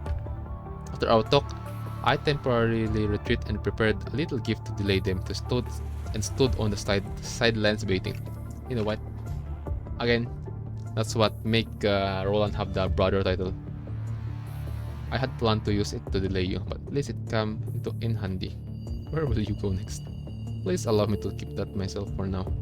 Oh, fine then. She turns around, her back to the shadow standing behind the machine, and starts to walk out. Hold on. Alpha stops but does not turn back. Luna's disappearance is related to Lucia after all. Will you keep on searching for her? Luna's always yearned for Roland. I know what you want to say. Even if Luna wavers in her responsibility to Asnet and loses sight of what she wants, I'll still know what it is that she wishes for. I've never brought it up because this wish will never come true.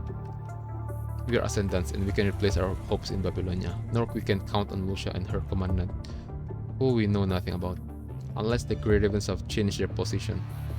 I know what happened in the Arctic was the last straw for her, but to get to that goal, we need time to prepare. Roland seems to have murmured something from behind the machine, but his words were swallowed by the whirling vortex. This base has been destroyed, and there are still a team from Babylonia on the upper level. They should have encountered the other agent by now.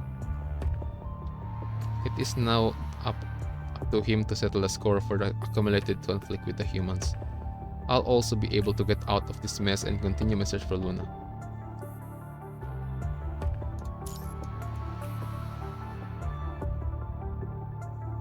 The other agent by now. Which agent though? Is it Vone or the other one? The merciful one. In any case, the heap of problem that will piling up collapse during this battle. When the remaining issues have been resolved, I shall take Luna away to fulfill her true desire. Although you have learned things you shouldn't have, we still have a chance to fix this because of you. Is this your way of saying thank you? Take it as you will. How heartless. I have searched through the sewers. Are you still planning to look for Luna here? I have some unfinished business. In that case, good luck. Hasta luego. Hasta luego.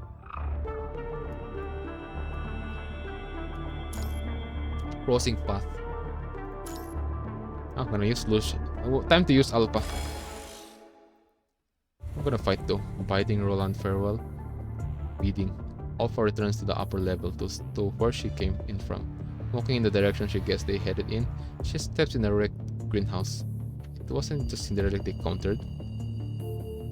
She looks around and, judging by the indicators, a destructive brawl must have taken place here. This could not have been work of the faded girl. Oh yeah, Vone is here. Vone, and this is the time that Gabriel's luring Strike Hawk, and also Cinderella is there, and then that's the time that Vone reveals himself an agent. Her assessment stems not from her understanding of Cinderella's battle style, but her character. There was no way the girl would have allowed the secret hidden here to be destroyed in a battle. Looks like they're no longer here. Stepping over the debris covering the ground, Alpha prepares to leave the greenhouse when she feels a menacing aura from behind. She stops and grips the hilt of her katana, indicating that the person should show themselves. Good observation. Vonnegut, yep. It's Vonnegut. It's been a while. It's only been a few days. You've been lingering around here for quite some time. Is there something you can't let go of? If it's because of Luna, I can promise you she's not here. But if it's Gabriel you're after, I have no intention to rest in peace of trash who needs to depend on Asnet. Bruh, Alpha just talk shit to... she just talk shit to Gabriel. Yeah, I don't care about weaklings like that. Oh, hearing this, his interest peaked and he appraises Alpha, who stands before him. He quickly finds what he's looking for and nods in satisfaction. Looks like you've received an invitation from Asnet. Yeah, as we know. In noise within Alpha's MIND, a sign of invitation from the Asnet. You're not going to accept it, because an agent will grant you the blessing of Asnet, which will make your road ahead a lot smoother. It's not just blessings, Asnet also gets you into deep trouble. If you're that afraid of trouble, why not just drop everything and disconnect from Usnet? You of all people should know that once you connect to Usnet, there's no way to disconnect on your own. But I heard you've received some interesting data. Not data, if you're referring to the thing Xiaomi left behind, it's incomplete. Oh! Because again, even Luna said that, yeah, Xiaomi created this stuff, but Xiaomi didn't think of the opposite side of it. It's possible. There is possibility. In my understanding, Luna said that, yeah, Xiaomi's creation is fucked up, but the opposite, the other thing that it can do, it can also, there's a possibility that Ascendant can become a construct. It will make them go back to their previous self. Interesting. Okay, it's being connected. By the way, those who are curious, that information is from Extra Story Chapter 1 on the vacation stuff, where we have a swimsuit seeing right there, sighing, and then also meeting Xiaomi and the Ascendants, and also that's the time that we first encountered Vera's new frame. I think, probably. Oh wait, never mind. It's not the extra story. It's on the main story. But yeah, about Xiaomi and stuff, guys, you can check that on Extra Story Chapter 1. I still remember it because I just finished it last week. Last week or around February 10, I think. What a shame. I suggested that in the hopes that you would be able to use it to stay out of trouble. All I need is to stay away from additional trouble. My link in Asnet is always my link to Aluna. So long as I'm an Ascendant, I'll know she's still alive and safe somewhere. What a solid bond. I think that kinship can obstruct progress to such an extent. Since you're all set on finding Luna, why do you stay and let Babylonian rats in? Why ask when you already know the answer to that? I was hoping you would give me a different answer. With a mocking expression, he walks toward the other end of the greenhouse. More feed required to grow. More feed is required to grow the red tide. I'll take this as a token for kindness. Oh yes. And while you may have interest in Gabriel, the reverse isn't truth. I've already repaired his frame, and he's left his knowledge of red tide breeding to Cinderelic. Do you want to end your conflict once and for all here?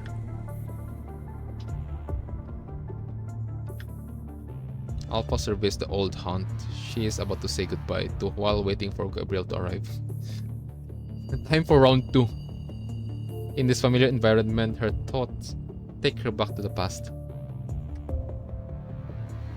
The military post has been destroyed, but their plan is still in motion. This proves that their real base is hidden somewhere else. I found an underground laboratory in the Arctic, but the research there has nothing to do with the Ascendants. It's at most an accumulation of past research. I'm quite interested in Amberia. Can I help her? Okay, this is before what happened on Extra Story Chapter 2. 2? Yeah, 2.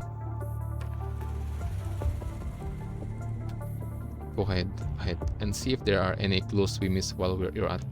No, as long as those people are safe and high above in paradise. They'll continue to send their pawns down. No matter how many times their base is destroyed, their plan will never cease. Rather than continue investigating, perhaps we should take down the root cause, Babylonia. The girl looked down on the people below her seat. Her usual peaceful gaze now burning with fury, her rage throbs within the mind, hiding the traces of pain. Not only will this solve a long-standing problem, we'll also get more coordinates for the filtering. After all, most of the seeds are in Babylonia. What are the other seeds? What followed the decision is a bloody battle. On the night that Waxo is taken from Kowloon, Alpha finds Luna alone in the ruins. Why do you have me let Lucia go? She is powerless and will only be used by others again. Why not just let me kill her right there and then? If they use the data taken from me to improve Lucia's frame, the odds against us will be greater. I told you the reason, but there is a party you haven't mentioned. I could say the same of you. When I wanted to make her an Ascendant, You made the same face. It's for one reason alone that I stopped you from killing her. I don't want to see you regret it. What did you say? Maybe you haven't realized it yourself, sister, but you do hold just a little bit of anticipation. Anticipation? Perhaps you'd like to see how far your other self, who remains resolute on her path, can go, taking the road you've never taken on your behalf. The girl floats above the barren land, gazing up at the sky high above with a slightly bitter smile on her face. I see. That's why you didn't want to see her turn into an ascendant. See, they still like what if again. But should she learn the truth one day and undergo the filtering? What will you do, sister? Contemplating the question Luna left her, Alpha attention is diverted by Gabriel's footstep in the distance. Is Sashiburi trash? The two silently face other, unsheathed their weapons and tightened their grip. Let's end it here, Gabriel. Time for round 2. OMAGAD have bestowed me with new strength. Alpha, I've surpassed my previous limit. Okay. If you're willing to serve the Ascension Network again, I'll consider letting you leave for old time's sake. But Alpha sneers at Gabriel's attempt to persuade her. Is rumbling a side effect of this power you speak of? Since you're not in the mood to negotiate, show me what you've got.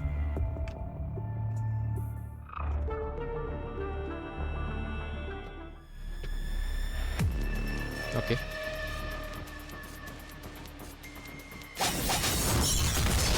Okay.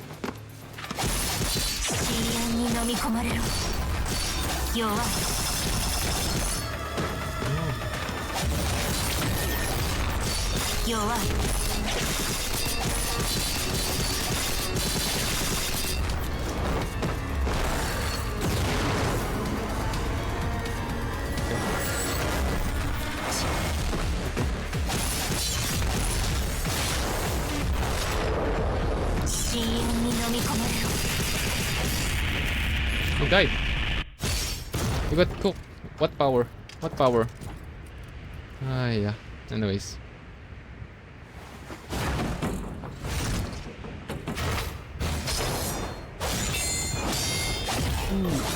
Ooh. Cutscene.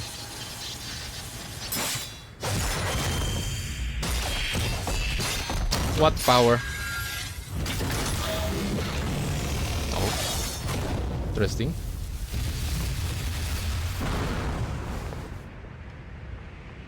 What power? What power? Gabriel, what power up? Your shit as always, that's all. What do you mean by power? Well. Trash will always be trash, I guess. More tears. Gabriel, you're not escaping this time.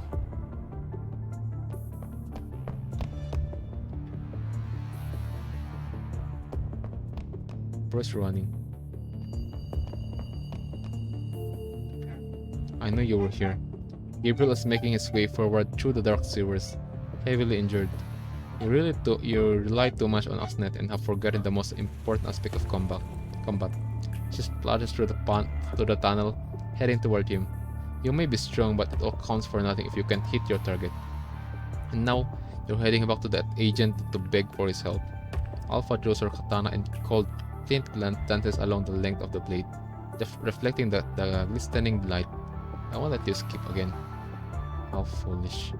With some difficulty, Gabriel uses his cane to prop himself up. Humans and their despicable behavior have always been in the bane of our existence. If we do not turn to the great power of the Ascension Network for help, how would the world be saved? Yeah, you're too much. You're going. I'm Gabriel. You're using.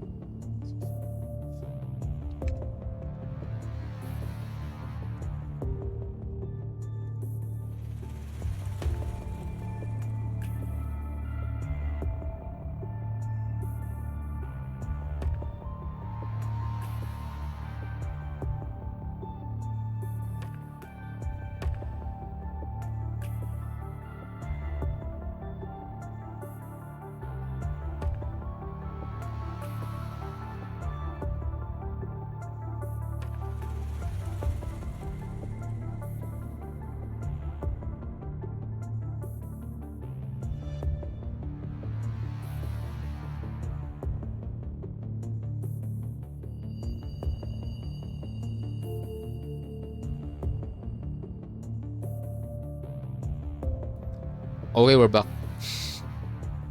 Anyways, let's continue. I said that, yeah, you're too much, Gabriel. Again, you're well, Alpha said it. You're relying too much to this borrowed power of yours that you forgot a freaking important aspect of combat. World save. The purpose of the filtering is to allow qualified seed to live on, but you devour them to steal their power for yourself. She does not wait for a response and flashes over to Gabriel and brings her blade down in his cane, sending a sparks flying that reflects in Alpha's eyes like angry embers. Alpha, I thought that you of all people would understand the value of the polyphage. Yeah. Gabriel draws the punishing bars in the red tide below them into his hand, instantly boosting his strength. Ensure this combat, and then bro just run to drink a freaking energy drink to speed up his body, to strengthen his body, that's all. It means relying too much. But before his skin can break Alpha's katana, she hurriedly retreats out of range. Only with absolute power can you eradicate the humans and protect ourselves against their despicable actions. Alpha grips the hilt of her katana with both hands and thrusts at Gabriel at lightning speed. Just as Gabriel is about to retaliate, she abruptly changes her position and drives her blade sideways into the back of his shoulder. The blade has damaged the body he is so proud of, but no liquid flows from the metal. Gabriel staggers and swings his cane in Alpha's direction with his working arm. Their weapons clash again, and Gabriel's first three quick strikes are blocked by the katana, just before Gabriel can deliver his final pulverizing swing. However, Alpha flashes out of range. Haven't you learned your lesson from what happened in the Arctic? Only those with sufficient powers have the right to forge the world of tomorrow. But there is absolutely nothing in your world tomorrow. Alpha responds as she stabs at Gabriel's chest from the right. He quickly flies up, avoiding the attack, though the low ceiling limits his movement. The main reason Luna wants to move the filtering forward is because she believes it's the only way to preserve the lives of at least some people. When the filtering is complete, the weak will be corrupted by the punishing virus, while the Ascendants will bring a new beginning to the world. Although I have no interest in the filtering, nor in the Asnet, I support the future she's chosen. And you're just a lunatic who claims to serve Asnet and the filtering, but really just want to consolidate power for himself. Yep. This is just selfish plan. You know what? What's more crazy? He is not even a freaking agent, right? He's not invited by the Asnet. He is just a foot soldier of the Asnet. Alright? Which is Alpha right now. She got an invitation of the Asnet.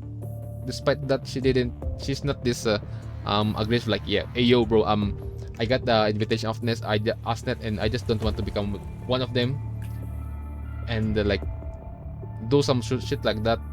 Yeah, she didn't do that, right? That's why. Gabriel, you're just selfish, that's all. How are you any different from the humans?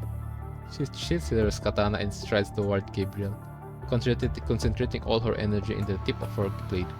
If we get more power from the Ascension Network, the humans will no choice but to surrender. To reach this goal, any sacrifice is worth it. Even sacrificing the agent, the one that you serve, right? Interesting. This spot with an insatiable craving for power has but one end, to be torn apart by those under your thumb. I'll say this again, the road you've chosen has but one ending. Absolutely nothing. It seems you can come to a consensus. Well then, give me everything you've got. Just as how I loathe your ridiculous feelings, you too wish to deny my ideals and inspirations. Red circuit scrolls through Gabriel's body, turning his wings blood red. As he hovers, each flap of his wings causes the unstable walls around them to tremble. I stake everything on my burning ambition. The red light bursts outward, causing the surrounding walls to collapse in the smoke and harsh light. It is difficult to dodge a devastating move in the confines of a narrow space, so there's only one possible ending. Gabriel looks down at the dust and smoke, thinking of what someone told him. I'll prove within my action that you were wrong. Just as he is turning around to leave, a multitude of shimmering blade-like beams burst forth from where Gabriel's attack were concentrated, shooting toward the gloating angel high above. The beams tear through him, sending him plummeting.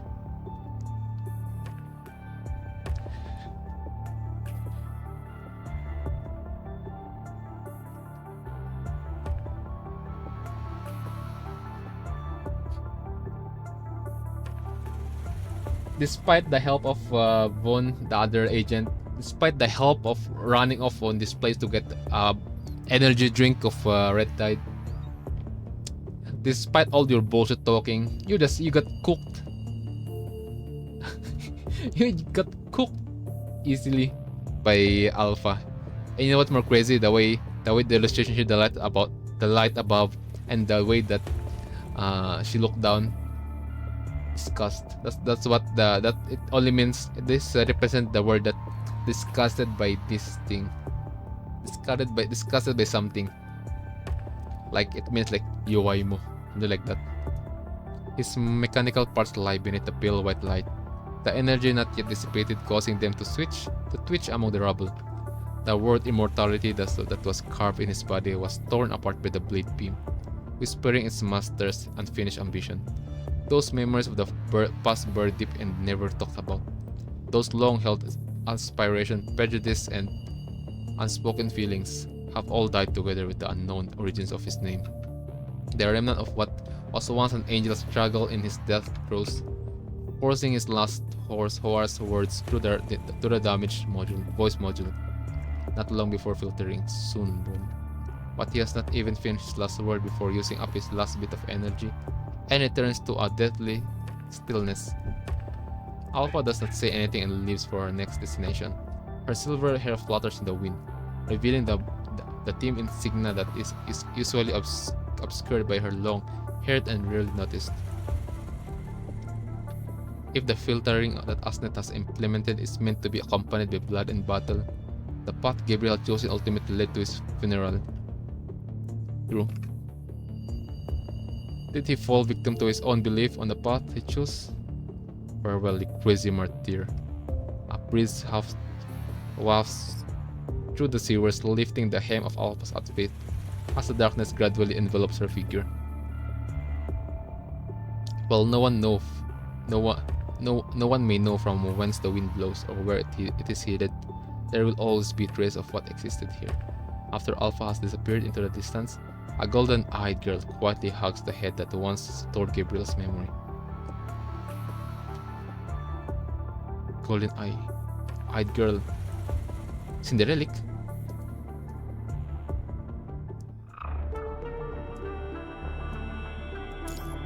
Go to fight. We're back in Arctic.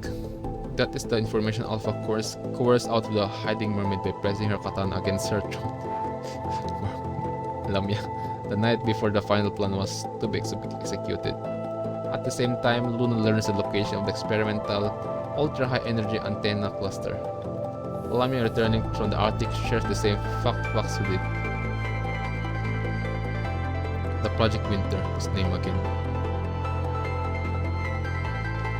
Yes, everything related to the plan has been transferred to the depth of the laboratory. It looks like it's exactly how you said it would be, Waxu. The projection of Project Winter is the reason the antenna cluster is in the laboratory. She transfers the name and list she has received from Waxu. So, with this new clue from Lamia, can you give me some information? Checking related records complete. The relevant personal record has been found.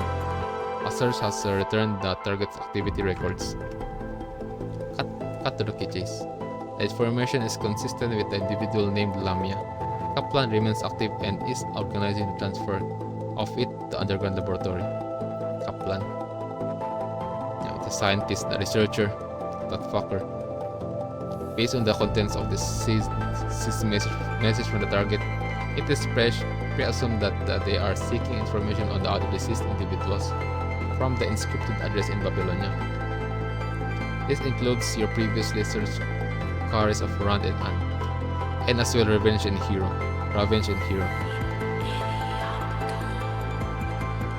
The one that I think this is related to Asimov also, Ran and An. The research that he said that yeah, your sacrifice is not in vain, something like that. Lamia, don't tell anyone about this. Are you going alone? Yes, let them think I went to pick something up. Forgive me for saying this, but they will get suspicious. In that case, let them stay there with their questions. Why do you have to go alone? I don't want to create a new problems. You still have a lot of plans for that area, don't you? Besides, there's no need for my sister to know what comes after the plan. She lowers her head, ruminating the consequences keeping it from Alpha will bring. Given her way of doing things, she won't let me go to the Arctic alone either, will she? In that case, let her intercept the forest guards. After the Battle of Kowloon, she definitely has questions for Rosetta.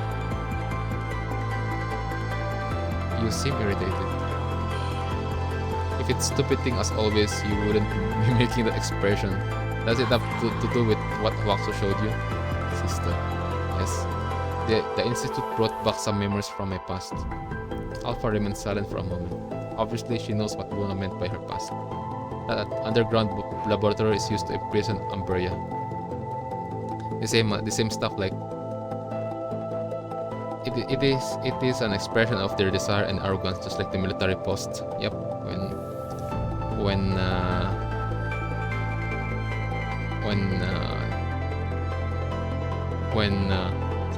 Luna is like a human and then she become a construct and suddenly she got corrupted right there, right chat? Out of nowhere. But unlike the military post, this depth is owed by Arctic Recruit Union, where Umbria fell into deep slumber. The area should have gone to the forest guards. The Ascendants need not have intervened.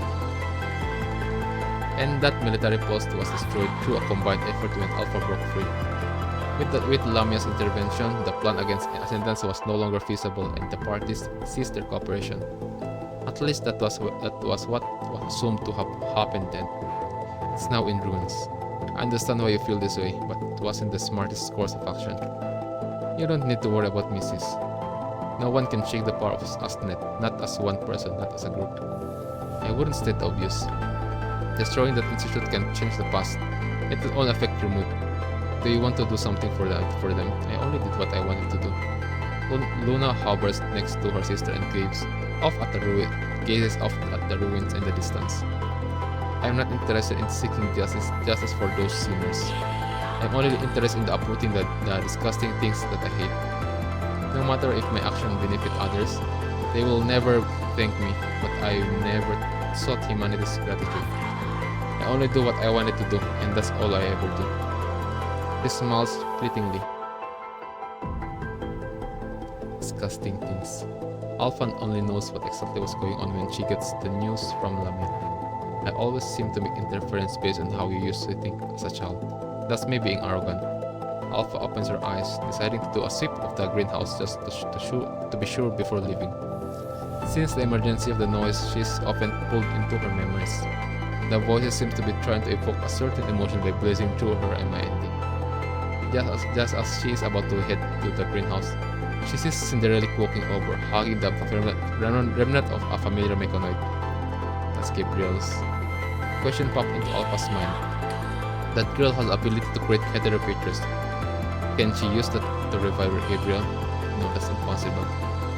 Even if she forged a new body for him, there's no way Gabriel will return as good as new. So why is Cinderella recycling his head? Multiple possibilities flashed through Alpha's head, but none was plausible. In order to quell the unease she is feeling, Alpha follows Cinderella. Stop her. Just as Cinderella starts singing, Alpha hears a familiar voice on the other side of the door. Is that Commandant? The Grey Ribbons are here too. The Grey Ribbons aren't currently the main target, so Alpha sees no need to clash with them. Instead, she flattens herself against the wall and hides a distance away in the shadows. Well now, you have the chance to ask and find out if the Commandant knows what happened to Luna. While pondering the noise suggestion, the surrounding area starts to shake violently and rocks are even falling from the ceiling. Earthquake? No, it looks like the shaking is around the greenhouse. Could it be Cinderella? She gazes in the direction of the greenhouse, remembering the behemoth sleeping above. Okay. Upon sensing its presence, Alpha's Emma and they receive an encrypted message from the Asnet. It is like a whisper in her ear, speaking a language that only she understands and keep making clear the future it will bring. If it killed the Grey Ravens, things would go back to what they were before. She wants to stop them, but she senses they might be stronger than she gives them credit for. While watching, she noticed a dark figure emerging. OMAGAD. He seems to notice something. Before stepping into the greenhouse, he looks back to where Alpha is hiding. A brief moment of silence passes and Alpha steps out of the shadow and heads toward the greenhouse. You wish to help them? I need to those who knows the truth to survive. Which truth?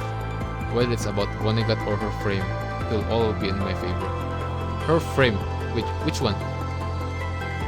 The former will result in the human spear being pointed somewhere else, while the latter will rattle the Grey Ravens. What do you expect them to do? I need a seed that can break this deadlock. There needs to be uncertainty in the world for it to be interesting, isn't that so? Interesting. Alpha follows the footsteps of the group and comes open a wide platform outside. OMAGAD's unique and oppressive voice booms from the platform. Welcome everyone is probably worried about what my next step will be, right? To be honest, my purpose has been clear all along, and thus the advanced filtering. As such, I always welcome new blood. But even if I issue you an invitation now, there will only be one answer. I'd love to tell you all about our aspirations and ideals so that you can understand the importance of Asnet and the filtering. These are the main story of the last part. But when you are in the group, it's easy to buy into the illusion that you have fighting chance. No matter what I say at this moment, you won't listen. So OMAGAD raises his index finger and thumb like a gun and takes aim at the group. Bang! As he makes that sound, rays of light, almost invisible to the naked eye, fire from behind the group. His control over Asnet power is very precise. Witnessing such an unexpected attack, Alpha refrains from getting involved for now and observes OMAGAD's battle style. Commandant. LUCIA senses a ray behind her but does not try to dodge it. Instead, she rushes toward WUWA while blocking the attack, aim at the others with her katana. She's still so naive, but her senses have sharpened. Seeing your sister grow. Must be proud, right? Alpha?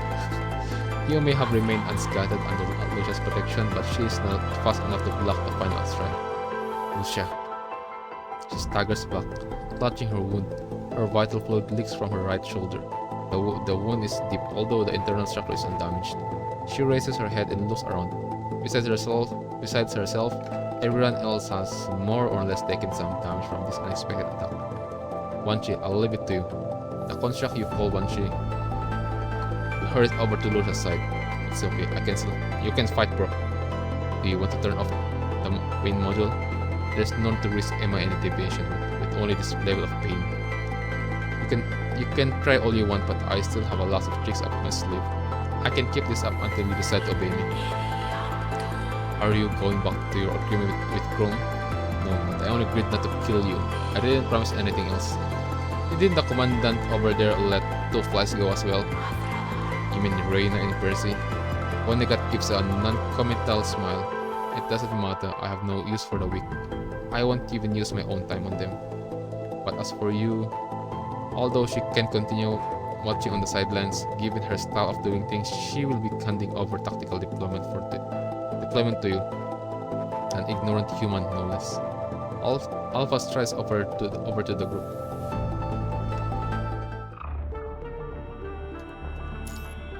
Night gathers.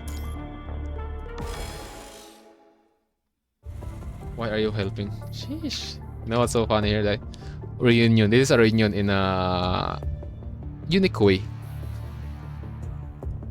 LUCIA Plum and then Alpha. Sheesh. This is already a sister family reunion here. LUCIA quietly asks Alpha while keeping her eye on the agent in front of her. I don't owe you any answers. Alpha looks over as if she had something to say. What is it, Osamatsu? Do you know where Luna went after the polyphage was eradicated? This question again. Again.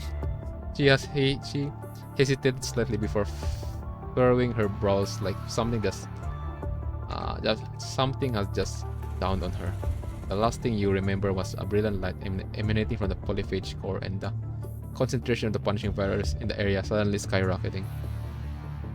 You're about to retreat with LUCIA when the upper level collapses. When you wake up, virus levels have plummeted and someone has removed whatever was holding you down. And Waxu was gone. Tell her. After a brief moment of silence, she shifts her focus on Vonnegut. Oh, not going to talk anymore. Perhaps this human has more information to share. This piqued my interest. Don't worry, I won't interrupt your conversation. Hearing this, Alpha snorts disdainfully. As long as they're in the task force, they won't know the truth. But I've recovered my memory. And? What? Other than that, my memory, what else? Lucia falls silent. Alpha's word piqued her curiosity, but she is hesitant whether to keep on asking questions with the agent in front of her. But when facing an enemy one knows nothing about, rushing into combat is nothing short of a reckless act. To buy some time for Chrome in the greenhouse above, you try to drag it out. Other than that memory, what else? Lucia didn't tell you? What are you talking about? Looks like all you did was find your memories. You don't know what really happens then.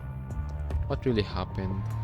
Weren't you ever curious about who told Revenge that Commandant could connect to Ascendants?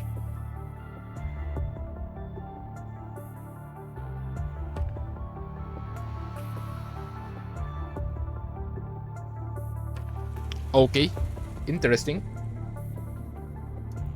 And which Ascendant he connected to?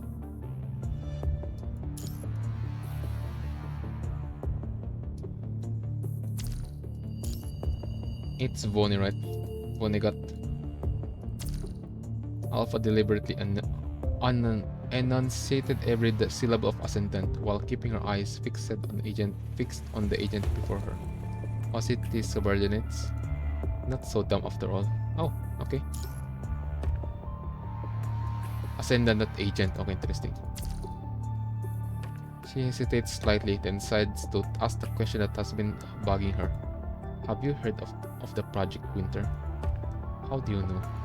An investigation. Lucia is tight-lipped, offering nothing more than those two words. I don't really know much about it. Only that it's research that related to Ascendants. Based on the intelligence I got, it might have started from the incident with Revenge. Any worsening of Koro's circumstances is likely to be connected to this plan. I say this because their men are looking for a commandant who could help them advance the plan, and it's us. So it's not out of curiosity for research purposes, it's also related to their plans. Because we just know that way back on the previous, so the knowledge about commandant connecting to Ascendant is no longer like a rare thing. It's literally stuff way back, and they like hide the information to the public, to others. And now that a commandant have appeared who can connect to Ascendant, that means the project continues. That's what I understand here. Alpha, why do you come to help? And why did you tell me this? I hate it when people repeat the same mistakes, and I sure don't want to see myself doing so either. That's a very different way of thinking than before. My way of thinking is things never changed. It's you who've changed. Don't you feel it, Lucia? You used to be completely ignorant, living blissfully in paradise. But now, you're on the starting point. Most people present have no idea what starting point means, but Lucia frowns upon hearing these words. I don't want to see myself repeat the same mistakes. Should there come a day when you step into the abyss, don't do it because you were betrayed. If you're talking about what's happening to the commandant, rest assured that I'll do everything in my power to stop it. That's just a single issue. Hatred doesn't build up overnight. Alpha falls. See guys, she's worried about Lucia.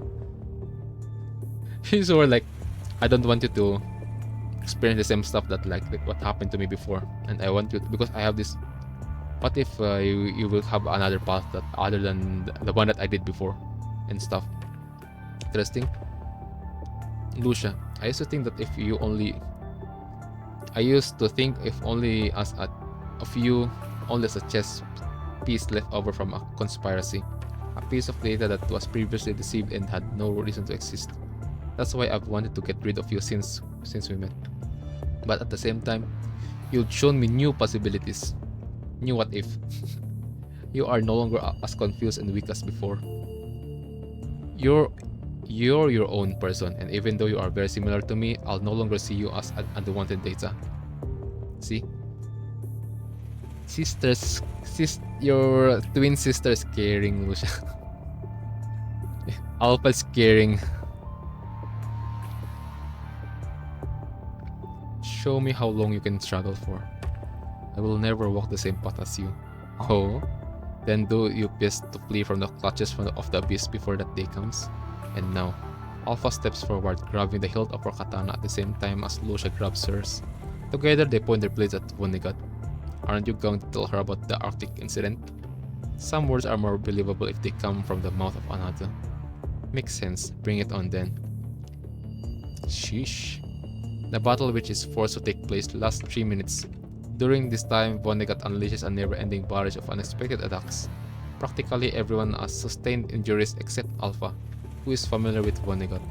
For some reason or another, the agent seemed to have avoided fatally injuring the team. Like a cat toying with its prey, he takes joy in relentlessly striking them. But even Alpha is not able to really hit WUWA. All her attacks bounce off him. His defense is such a pain. Be a man and stop. This dialogue is being repeated. He takes lesser steps in that direction. So that's it. You're like a crystal pyramid. You unleash their strength, causing them to quickly fade. That's not what the commandant does. Say what you like. I've grown bored of this. He puts his hands behind his back and sardonic smile appears on his lips. Wait, where is his lips though? His lips is being covered. The cap who changed his frame hasn't returned yet. Could he have been eaten by the hetero mother? Nope. We cooked the hetero hive mother. I believe in him. A rugged cry from the other side of the wall. Congrats, look like you put your faith in the right person after all. He slowly applauds them. I'll hold up my end of bargain. You're free to leave. But there's something I have to do to erase any traces of vital information. The light in his clenched fists turned into a grain of sand that slipped through his fingers. When it falls into the ground, the area's punishing virus concentration rises quickly, along with the earthquake. This place is about to collapse. Retreat. A team covers each other's while making for the exit. Get the commandant out of here. Bond can be troublesome thing sometimes, can it not? He smiles as he raises his hand, and surging punishing virus binds those trying to protect you. Just as the team moves to respond to WUWA's attack, a huge stone slab falls from above. There is a small gap but blocks the fragile human body from moving. Commandant. His attacks home in on us. Can go over or they'll hit Commandant, divert attacks. Good observation skills, but will that do any good? A thunderous crack comes from above and the walls start to collapse again. Commandant.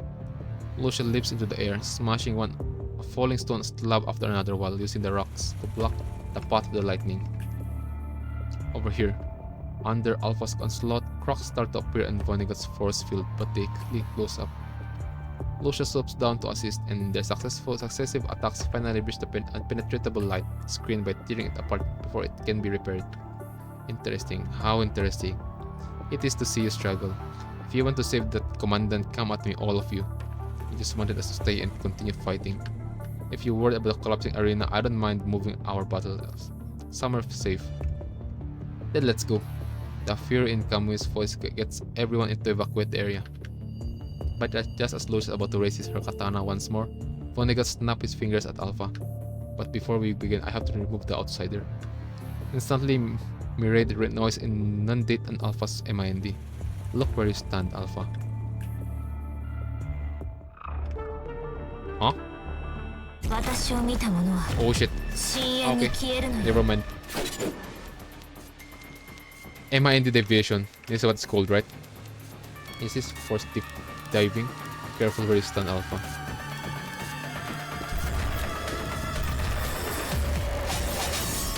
I said I don't care.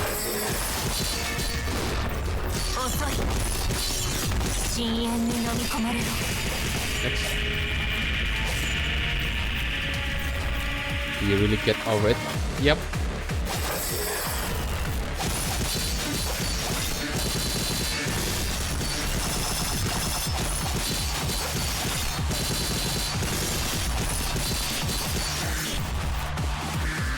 Maybe you should tell Lucia what happened. It's not ready to step into the abyss.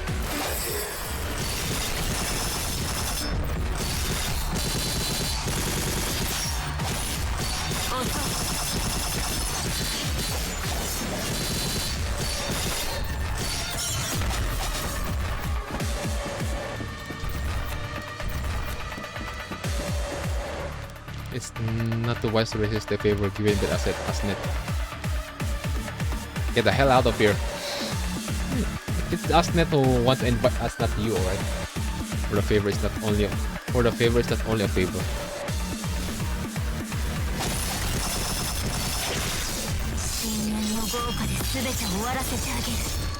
Oh.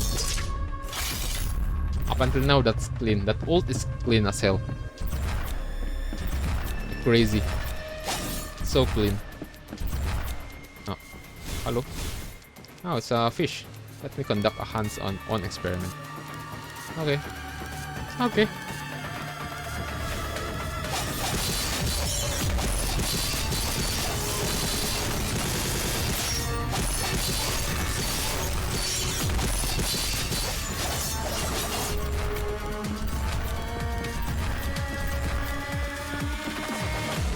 There. Nope. Don't have the are you sure? But before you make a right decision, I can guarantee that you will not able to escape the tangle of noses. Okay. If I can skip, I'll just destroy it. That's a very alpha way. A limited blade works.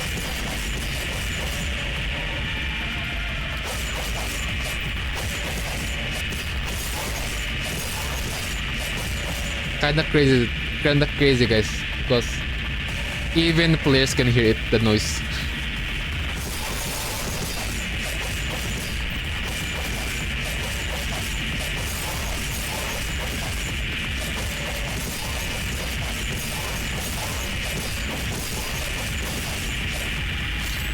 If you destroy all the noise of the memories, all that awaits you will just be endless hollow of eternity.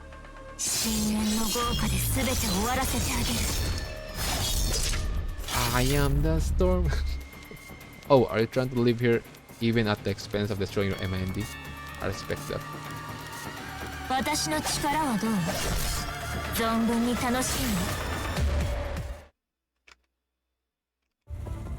The multitude of noise disappear and Alpha opens her eyes, while the surrounding area shakes violently. Just as she has expected, the dark figure is standing a distance away, effortlessly doing battle. Oh my god, not bad. My respect for you is growing. Compared to the unscreened seeds, I am more interested in one has the qualification to become an agent. Agent Alpha, could it be? Yep. I have no interest in that. Such a pity. With a simple flick on his left hand in their direction, an invincible force surged like a wave against the group. Alpha unsheathed her katana and charges before slicing the invincible threat into two. The blade beams continue on toward Vonnegut, but are stymied by his force field. Can you see it, or is it simply a fighter's intuition of danger? Her attack has torn the wave apart and reversed its trajectory, leaving the ground charred. Vonnegut ambles toward Alpha, and red punishing virus currents flow and gather around him. Alpha feels her strength quickly being sapped. Never thought you'd stoop to such despicable methods. Alpha scrolls, continuously swinging her katana to block the projectiles coming from all directions before shooting it to charge it. Just as she draws the blade and attempts to stop Vonnegut at lightning speed, he catches it, holding it firmly in his hand. You cut the blade with your bare hands? But on closer inspection, there's a tiny gap between the blade and his hand. No, it's just another use of the force field. Okay, force field. Good analysis. This time, he unleashed the lightning in his close proximity. Watch out, defensive formation. Will that really help? The red beams explode, and while the group's last minute defensive formation was able to temporarily hold off his attacks, the blast caused the floor beneath their feet to collapse. The four plummeted to the lower area, where they heard a gentle sigh from a woman nearby. Well, this was an unexpected meeting, isn't it, Miss Alpha? The merciful one.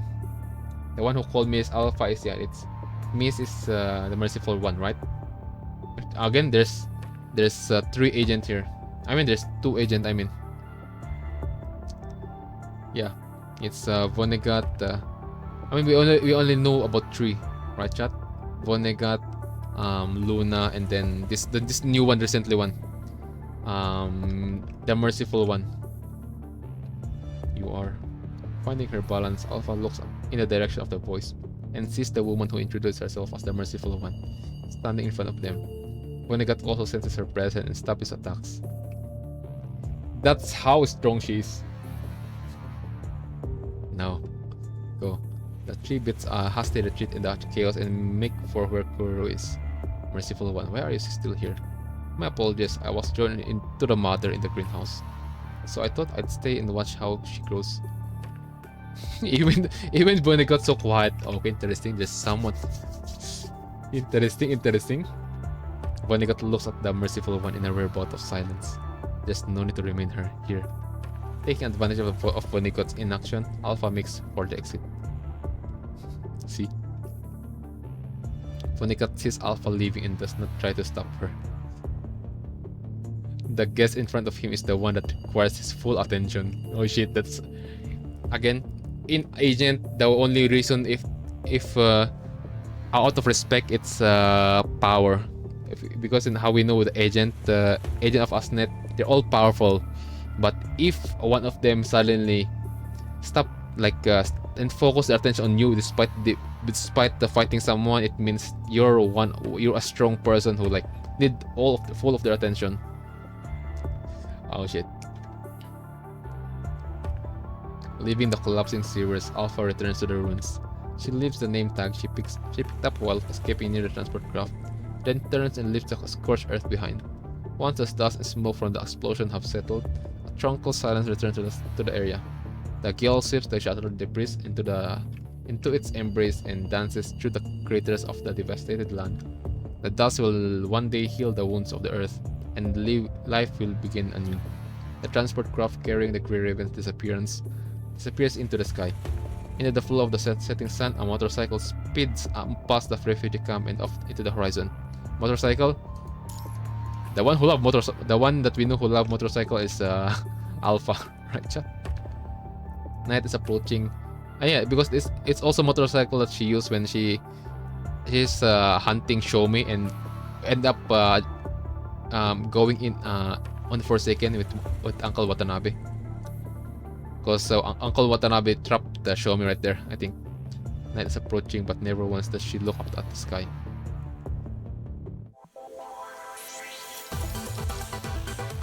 Interesting. So again, chat.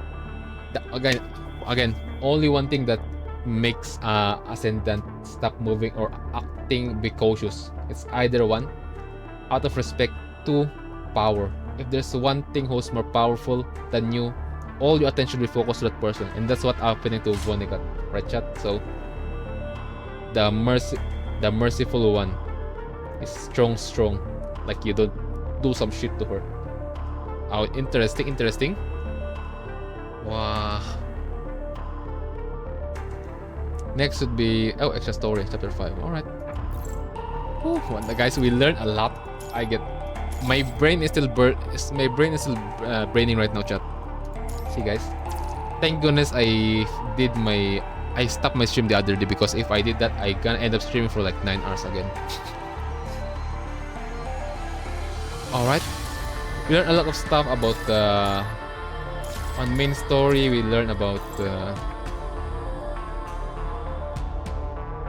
new stuff like Chrome having new frame. It's related to Lucia's frame Plum, and Plum frame is related again to Alpha. And other than that, it answered our question like we got a new answer about Asimov have connection with the Run and the one with Project Winter, because on earlier part of the story we talk about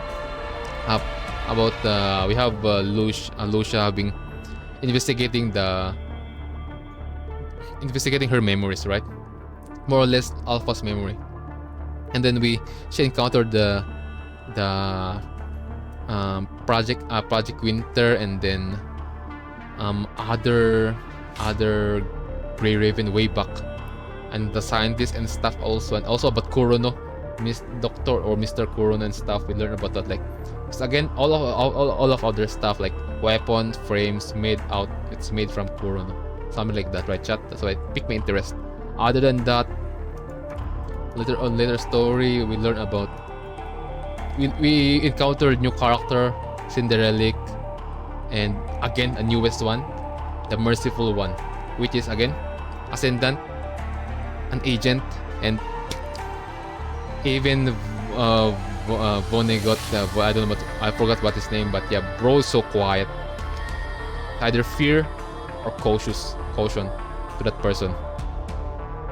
Because at first I thought the other agent is Nanami, because again, what the cliffhanger on me on Extra Story Chapter 2, that she's fearing she fears something that will happen, and then after onwards on chapter 14, it's not Nanami, it's a new character that we just learned. Alright, so yeah. Other than that, also Alpha is caring. She is a caring sister, right, chat? That's how I understand it here, though. So yep. Anyways, guys, we're done. Chapter 14 officially done. So what should we do next?